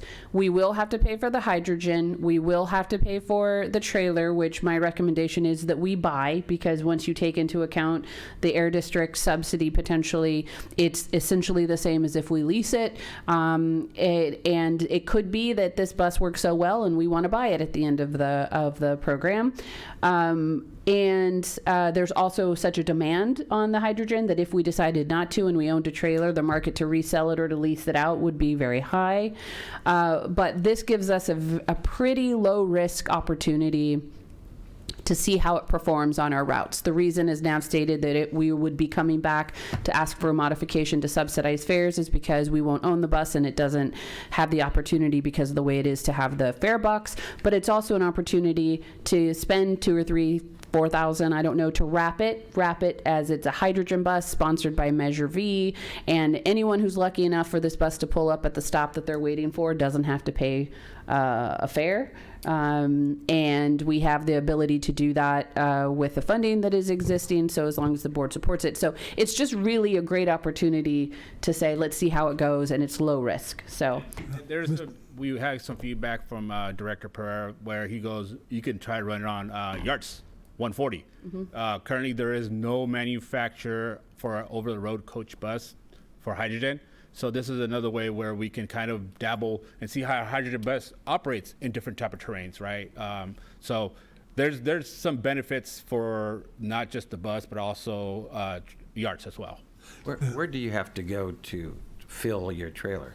So I reached out to a couple of contacts. Either A, we could go down to Kerman to fuel it, or we're trying to work on a vendor where they come down to our yard and fuel it up. So there's multiple avenues. We're just trying to find out what's the cheapest. Mr. Yeah, for me, thank you, Nav. Yeah, what I've had major concerns that I've been talking about it is our electric buses.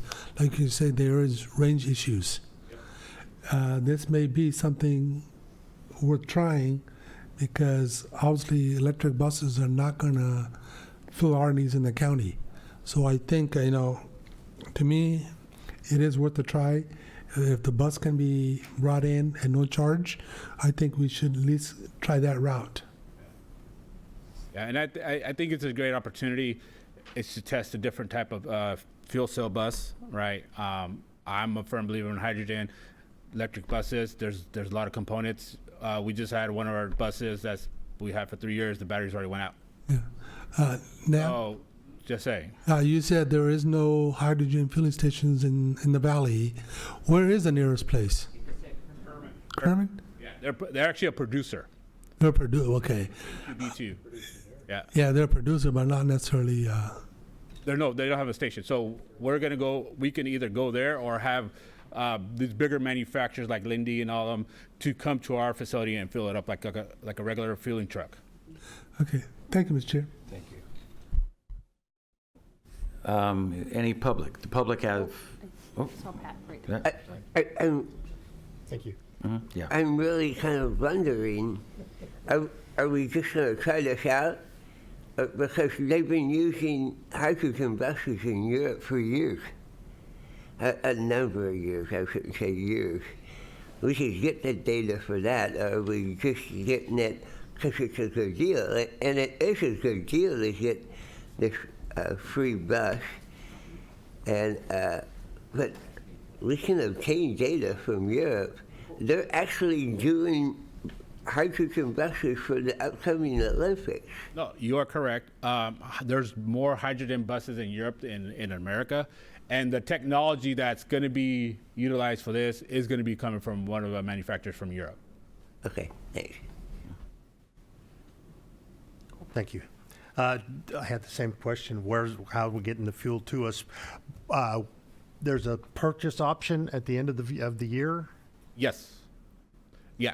And what does that look like? Do you know yet? Or Not yet. We don't. So there's only 2 buses with this manufacturer that actually did this test pilot. One is, I want to say, Sunline Transit down in LA. They're already talking about purchasing the bus once the program's over. And we are the second vendor that's going to be testing this bus out. Okay. How long does it take if we ordered our own to actually take delivery of a hydrogen bus? Currently, 18 to 24 months. Because if we don't get to keep this bus, we're going to be behind the 8 ball of a hydrogen trailer just sitting there.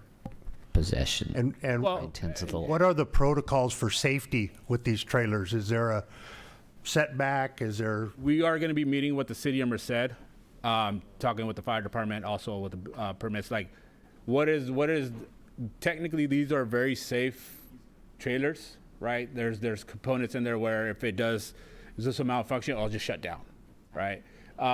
But we are one of the things that we are going to be meeting with the city to talk about, like, what measure do we need to put in place just in case something ever happens, right? The second option is the manufacturer who's building a trailer also already mentioned that, because this bus is if we don't purchase it, it's going to go to another agency to test the pallet out. They want to use a trailer as well. So we can lease it out going forward if we want it as well. Okay. Well, I think it's a great idea. It's the way of the future. And it is. Like they were saying, we don't have a way with an electric bus to get yards up to Yosemite. We did try a electric bus, I want to say 4 or 5 years ago, and nobody was on it, and it already, like, only 3 or 4 people, and it was like 80% already battery drained. Right. And so if you put 40, 50 people in the summertime with AC or in the wintertime with the heater, And with the electric bus, we're talking about ideal conditions. These buses be operating at 200 miles. Right. Right. So, just. All the way there, we can always get them home. Yeah. Downhill. So is there anybody from the public would like to ask a question or comment? Okay, I think No, go ahead. I think it's a good idea. I think the most important thing is learning from a year's experience. Like you said with the I think that's the big thing. Because we could save a lot of money down the road knowing how to purchase and everything. Electric buses are about $1.4 million. So we know that they're not, the technology, it is what it is. The technology is not there, right? You know, and these buses are lighter. These hydrogen buses are lighter than electric buses as well. So it's less wear and tear on our streets, public streets. Thank you, Mr. Chair. Are we at a spot where we could have a motion? All right, so I'd like to make a motion that we take the pilot program for the bus that's paid for by others, and then I also would include in that that we would purchase a trailer also paid for by others. Will do. Second. Okay, we have a motion, and who's second by Josh? Mr. Chair, if I could, before we take a vote, I just want to add is you know, one of the challenging things with hydrogen is we need to find somebody that's manufacturing them in the United States. Right now, they're manufacturing them in other places, but with the Buy America stuff that we've had put on us, it becomes a lot more challenging. And I hope that I don't know if this bus is being manufactured here, or if it's. So it is. It is. So this gives us an opportunity to potentially work with a manufacturer in the United States. The manufacturer that's retrofitting this bus is actually out of Fresno. Got it. Any other comments? All in favor signify by saying aye. Aye. Opposed? Ayes have it. Thank you. Thank you. And now adopt resolution 25, March 20th, 02, authorization and application for community projects. Mary Michael. Good afternoon, Mr. Chair, members of the board. Mary Michael Rawling, Public Affairs Manager for TJPA today. Very excited to be part of Hydrogen Month, as it's turned out to be. Actually, this item was scheduled to be before you this month, even before we learned about this pilot. So this is just all very serendipitous as far as we're concerned as staff. But the time has come annually for us to consider whether or not we want to submit applications for community project funding, or congressionally directed spending, as it's called in the Senate.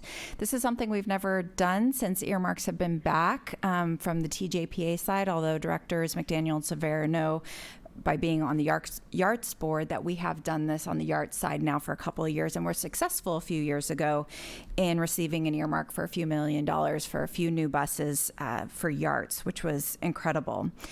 So about a year and a half ago, the governing board, for the newer members' sake, did approve a comprehensive project list funded by SB 125 funding that included as one of those items the planning, design, and construction of a hydrogen fueling station on TJPA property. However, the funding that's allocated through that pot is not enough down the road to construct the entire facility. So we decided as staff that this would be a good opportunity to start asking for earmark funding for a few $1 million to match that existing pot. And now that we're going to move forward with this pilot project with the hydrogen bus, this would definitely help us speed up that process if we were lucky enough to receive the earmark. So the window for submitting these applications actually just opened up within the last week, and it will close very soon. So the action before you is just a resolution in support of submitting an application through both of our senators as well as Congressman Gray's office. And this will be done with the assistance of Townsend Public Affairs, who we already contract with, so there's no additional cost there. And I think the final thing I'll add is just TRB had no concerns about this approach, but I understand this is new for this board to do, so happy to take any questions if anyone has any. Questions? Public? Questions? Motion? Motion to approve. Okay. Second. Okay, we have a motion and a second to approve as stated. Any further questions or comments? think it's time for our county to look at a hydrogen plant. Look at the future. All in favor signify by saying aye. Aye. Opposed? Ayes have it. Okay, discussion items. We'll look at these separately. Transit Joint Power Authority for Merced County monthly updates. Serenity. Good afternoon, directors. Thank you. So just wanted to give you a quick update on some of the behind-the-scenes things that Transit has been working on. We've had quite a few ongoing projects, and many of these have taken some of them close to a year, but we are wrapping up, and a lot of them are, again, very behind the scenes, not very front and center, and very time-consuming for staff. So just wanted to kind of run through them and give anybody a chance to ask any questions. So first slide, Marissa. So one thing that we have been working on is the zero emissions infrastructure. We are currently in design, moving it to the new facility at 802 Beechcraft, and we have a preliminary design for that property that you can see here. We'll be having the land surveyed coming up and then finalizing the design. This is also the location that we do plan on placing the aforementioned hydrogen trailer. Like Director Nagy said, there are some safety concerns with hydrogen, as there are with battery electrics, and space is kind of at a minimum at our current facility, so the trailer would be placed here to have a nice safety buffer as well.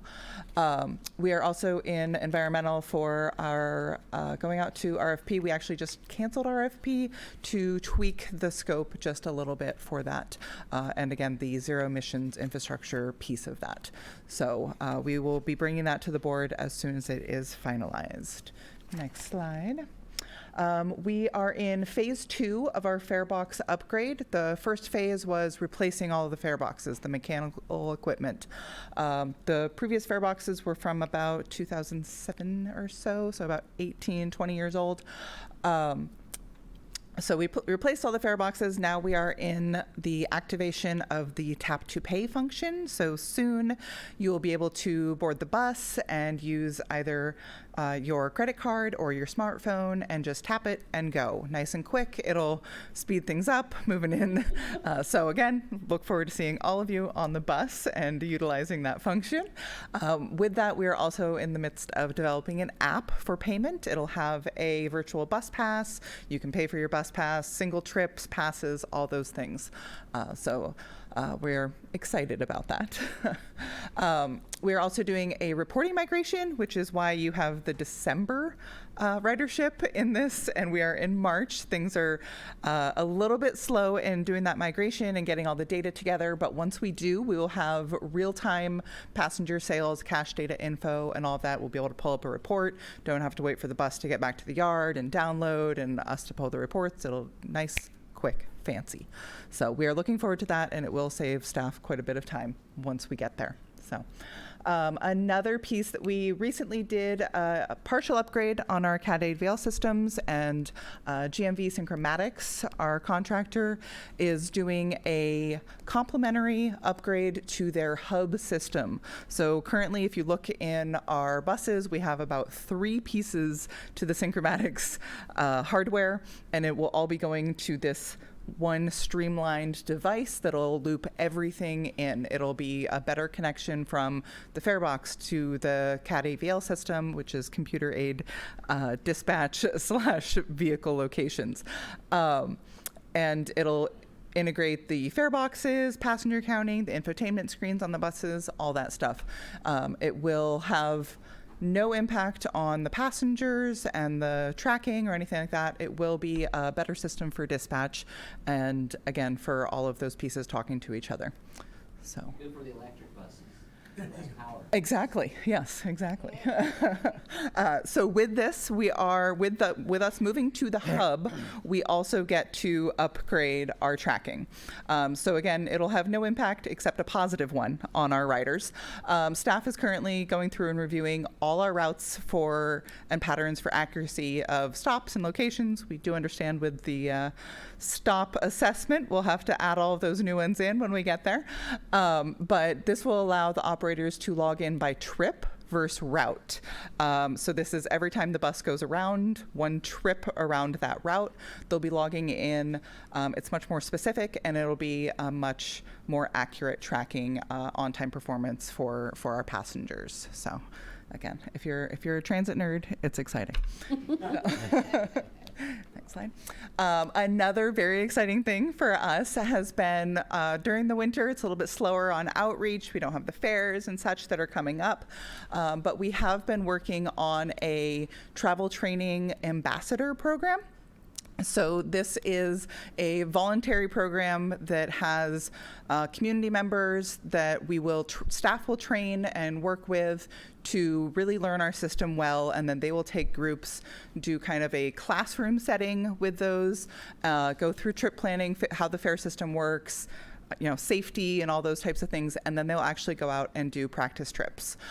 We've done one session so far, a couple of additional classroom sessions, and coming up April 7th, we have our second trip that's happening. So just really expands transit for those that it's either new to, they're uncomfortable with, and helps make it a enjoyable experience for all, hopefully.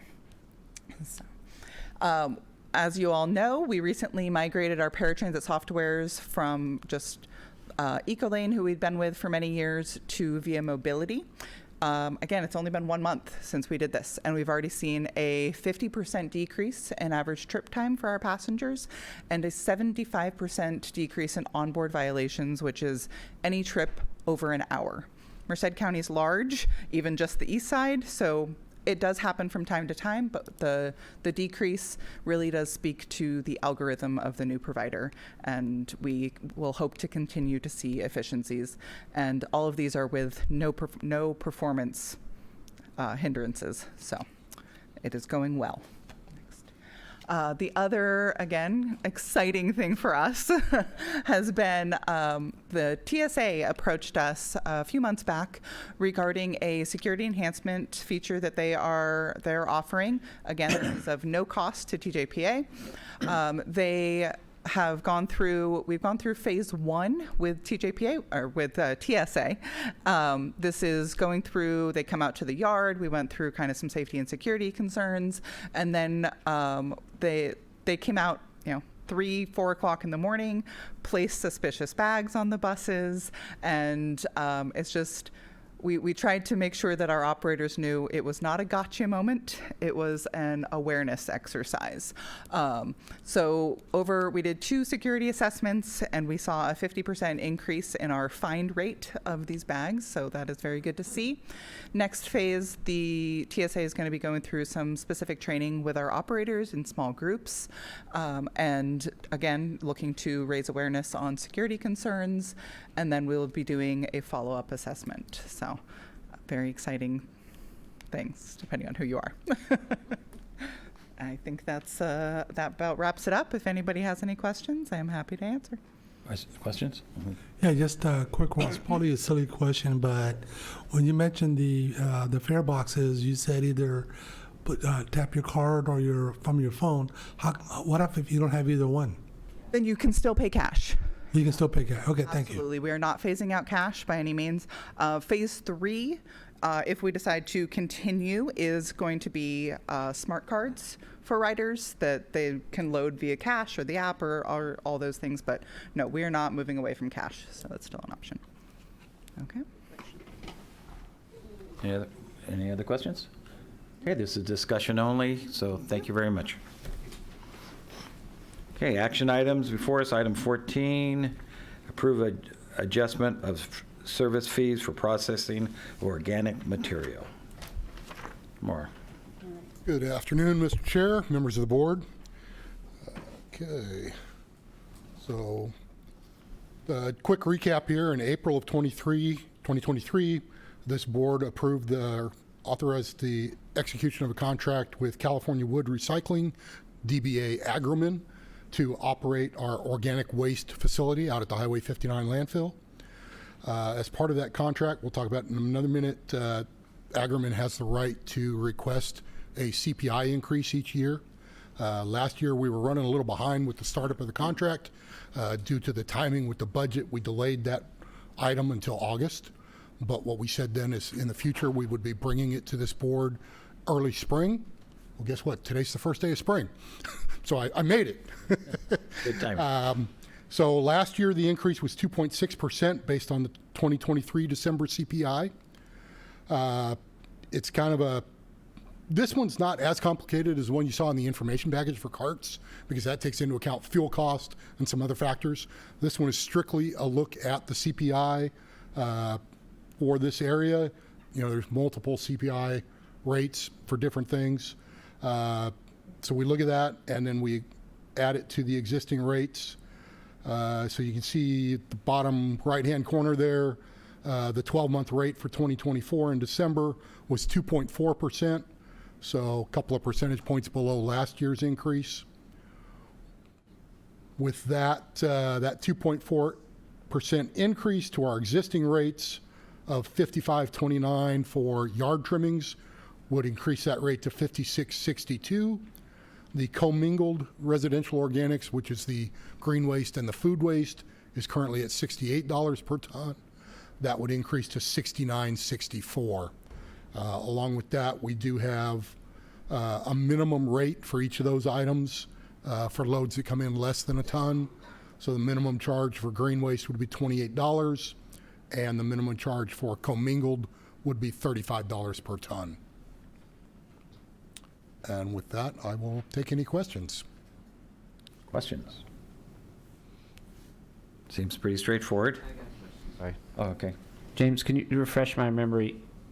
The minimum costs going up, or that those are staying the same? I think I didn't see anywhere in the staff report where it said what the existing was. I believe the 28 is staying the same. The rate for commingled organics, I believe, is going up $1. At the 68, I believe it was 34. We're trying to be right about 50% of the per ton rate. Thank you. Any other questions? Public, any questions? Comments? We have a motion? Okay. Okay, we have a motion and a second to approve as submitted. Any further questions or comments? Not seeing or hearing anyone? All in favor signify by saying aye. Aye. Opposed? Ayes have it. Okay. The reason I'm voting no is I don't think that we were given a complete staff report. If you're going to raise the minimums, that should be, you should show me what it's going to be before and what it should be after, right? Because it almost is like it's thrown in there to say, oh, and by the way, these other ones are going up, and I don't have that to compare it to. Thank you. Okay, thank you. Next item is a 24-25 CIP budget to establish a new capital improvement project for planning for gas collection and control system. Thank you, Mr. Chair. For your approval today is we're proposing an amendment to the 24-25 capital budget to establish a new gas collection system, control system at the project at the Billy Wright. The amendment reallocate $452,000 from two existing projects to fund the planning and design of the gas collection system and the flare system.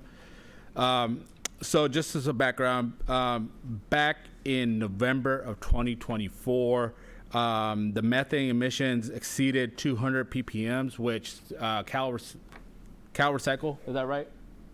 Cal Recycle basically says anything below 200 ppms, you don't have to put a gas collection system. In November, we exceeded that 200 ppm mark. So we will, the goal is to do a design and then go out to bid to put a gas collection system at our Billy Wright facility. The way we're going to fund this project is reallocate $250,000 from the Billy Wright Electrical Gate project CIP 80067, and then $202,000 from the Billy Wright Power Backup Generator, which both of these projects will be funded in next year's allocation. And these projects were slated to technically start and complete in next year's middle of next year. So The item for your approval is to do a budget amendment to the 2024 24-25 CIP budget to establish a new CIP with reallocating $452,000 from CIP projects 67 and 68 to make $452,000. There is no overall impact to our CIP budget. So, any questions? Questions? Public, questions from the public? Okay, desire of the board? Chair Silvera, motion to approve. Okay, we have a motion and second to approve as stated. Any questions? All in favor signify by saying aye. Aye. Opposed? Ayes have it. Thank you. Thank you. And number 15, discussion items. There are none to discuss. We'll go to our executive director's report. Thank you, Mr. Chair. I'm going to ask Steph, would you mind if you could give maybe the letters to Director McDaniel? We can hand them this way. We're handing out a letter that was sent from the San Joaquin Valley COG agencies as a body regarding the high-speed rail project, just expressing the importance of finishing an operable segment of the project. We know there's a lot of moving parts and a lot of conversation and of course, embracing the federal request or expectation to do an audit on the project and to look, that 100% behind that. We had a really healthy conversation about, we all want all of our public projects to be efficient and not wasteful. So the audit of those finances is something that I think many of us can support. But looking to make sure that, especially in conversation around alternatives that may bypass the valley, that any solution does not do that, that it in fact maintains the segment that goes through the valley, whatever that project ends up looking like. So wanted to make sure you received a copy of that document. Also, I was going to mention the blueprint, but I already gave the best part of my report out. So I mentioned the letter.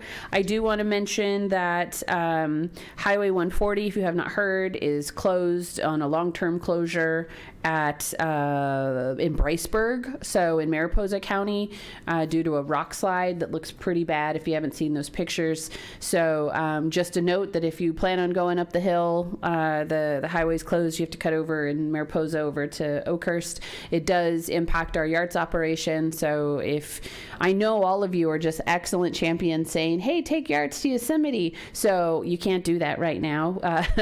You can get to Mid-Pines? Mariposa Park and Ride. So we're going to the Mariposa Park and Ride. So you can still use Yards to get to Mariposa, but you cannot go to the park. And unfortunately, it does look like it will be a long-term closure. What's long-term? Why can't we reroute through 49 to 41?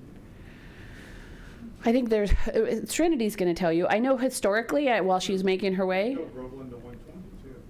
is that those two routes have been deemed well before my time as not the safest for winter conditions with our buses. Yes, so there is that. We've had a few clear days, so we were able to get a bus up that way to get some people out of the park. However, in doing so, we also discovered that with the current conditions of both 49 and 41, the drivers pretty much hit their hours. Drivers can only drive 10 hours in a day. So with the trip that we did yesterday, and we're doing another quick one today because we had a few more people that were out hiking and didn't get the memo to get on the bus. The driver gets to about 10 and a half hours if they do go that direction.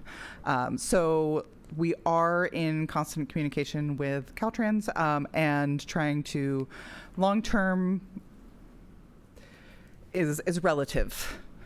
Caltrans lingo is long-term is not months from what I've gotten. So we're keeping a constant eye on it, and we will update you as soon as we have a little bit better nailed down info. Short-term is years. So. All right, thank you. Okay, and then the last two quick things. One is some of you have been on the board for a while or in your elected positions for a while. I used to do pre-COVID, really, I think was when we stopped doing this, was during COVID, annual road shows where I would go to try to go to every council once a year just to kind of give a general update. I think I was just thinking about this the other day, and I ran into Merced City Manager Scott McBride at Chenoweth that I was doing duty on a different role, not with MCAG, and he says, "When are you going to come by the council? We haven't seen you in a while." So it was just enough for me to nudge. So what I'll do, I'll be reaching out to your city managers. I can just come and do bare minimum, I'll show up at a public comment and say, "Hey, don't forget about us," and if you want me to come back. But I'm always welcome. I'm always happy to come and do an update on transportation or on the landfill side or on transit side or all the above. So just, you may be seeing me, but I will extend that offer to each of the jurisdictions and maybe here in the next couple of months after the conference when I can think about something else, I'll be coming to you. So if there's something in particular you'd like me to speak about, please let me know. And then lastly, I just want to say, I think this month's agenda in particular, I felt compelled to just give a shout out to our transit team, because I feel like we're just really turning a corner from really being progressive around or aggressive on taking opportunities like the hydrogen program. When Nav brought that to my attention, it was like yes, yes, and yes, because it was such a great opportunity, to all the great new technology that we've been talking about for a long time, but Serenity and Madi and the team and Nav have really been implementing that. I mean, the data that we saw around 50% decrease in trip length, I think it was, and just with the microtransit numbers that we've seen in ridership increases. I mean, that's really targeting doing not spending more, but providing a better service for the passenger, more efficient service, and then having better data to make smarter decisions about service in the future. So just a kudos to the team, because many of you know that transit is not the easiest industry or service to provide. It's very costly, and so being able to make those investments and being smart about it and getting a better return without spending more money, I think it deserves that recognition. So thank you guys. That is my report, Mr. Chair. Okay, thank you very much. Any questions? Okay, we'll start with our director's report, and we'll start with Director McDaniel. Oh, thank you, Mr. Chair. I just had to say that whenever Stacy called me to say that I won that award, my first thought was advocating on behalf of the Stockton Diamond, the Inland Port, and Highway 99 actually paid off. A lot of people here in this area asked me why was I the lead on the lobbying on the Stockton Diamond. Well, if you're ever in Atwater and you get stuck by that train sitting outside between there and Castle, that's because of the Stockton Diamond. And just like I said, I actually kind of got goosebumps out over it. It was very surprising, and appreciate it. So thank you. Only one comment, Mr. Chair. Merced County is not closing libraries. I heard that in Chenoweth. We had that report last night of our city council meeting, confirming Is our that. new library opening soon? Oh, yeah, really? Okay, good. Everything in Dodds Palace is good. Measure S passed with over 70%, and we got little nice pins given to us for that, so we are commemorating that. And then I saw NNS Tractor sold a big brand new tractor, and when my husband said what kind, I said a red one. And I said, oh, can we wait till October so we could get that extra half-cent sales tax? So that was exciting. It's very rare you get to see them being pulled off the lot. So kids were getting out of school right when they were loading it and pulling it off, and they all clapped. It was pretty cute. Lorraine Street Bridge project is complete and wonderful, and it looks really nice, and that's my bridge that I go over. So we're excited to keep moving forward and keep our projects on target. Sidewalks are getting all replaced, and we are keeping all work in-house. So we are trying not to hire any outside vendors that can come in. We have to rent equipment, but all man hours and labor we're going to do in-house. Do you want to mention the ribbon cutting? May 7th Yes. at 11? May 7th at 11 is the ribbon cutting for the Lorraine Street Bridge project. So everybody, please come. And we have a couple more. Our ballpark was done, so we are going to do a ribbon cutting for that next week. So everything's good. We're on a good trajectory. Yeah. Lloyd? We're not cutting library services either. Oh, yeah. Yep, our son and daughter-in-law had a bouncing baby boy yesterday afternoon. That's our first grandchild. And Oh my gosh. so, and his parents are married, so we're happy. That's rare. His name is Jackson, which is Jaxson. So it's kind of cool. Thanks, Supervisor McDaniel. And congratulations on your award, by the way.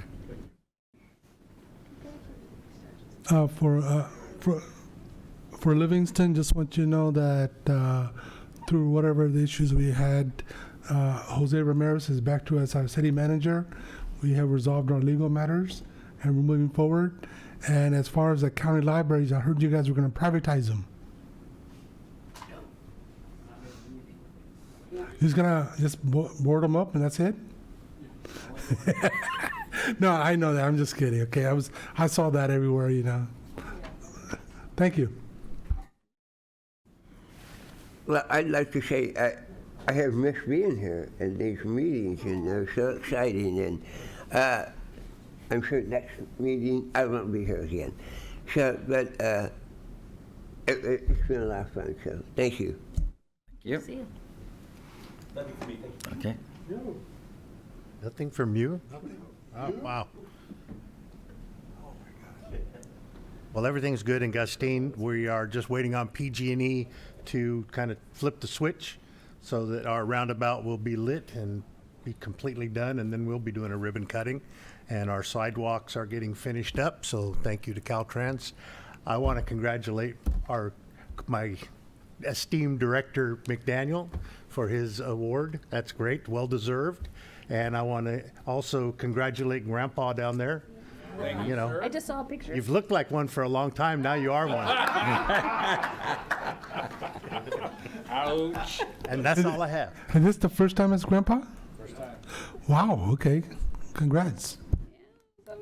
Wow. Well, I'm only grandparent of fur babies, dogs and cats. All my kids have. So, but anyway, congratulations for your award. That's really great. I just want to say, I want to sort of jump on what Stacy said. This is my 13th year on MCAG. There was an 18-year gap between some of those years, and the expertise has improved so much since I was on it 18 years ago. And it's my perspective. Congratulations to you and your staff. I'm very impressed. Thank you. Thank you. With that, we are adjourned. Oh my. Yeah, it's a different universe from the Yeah. Yeah. He is so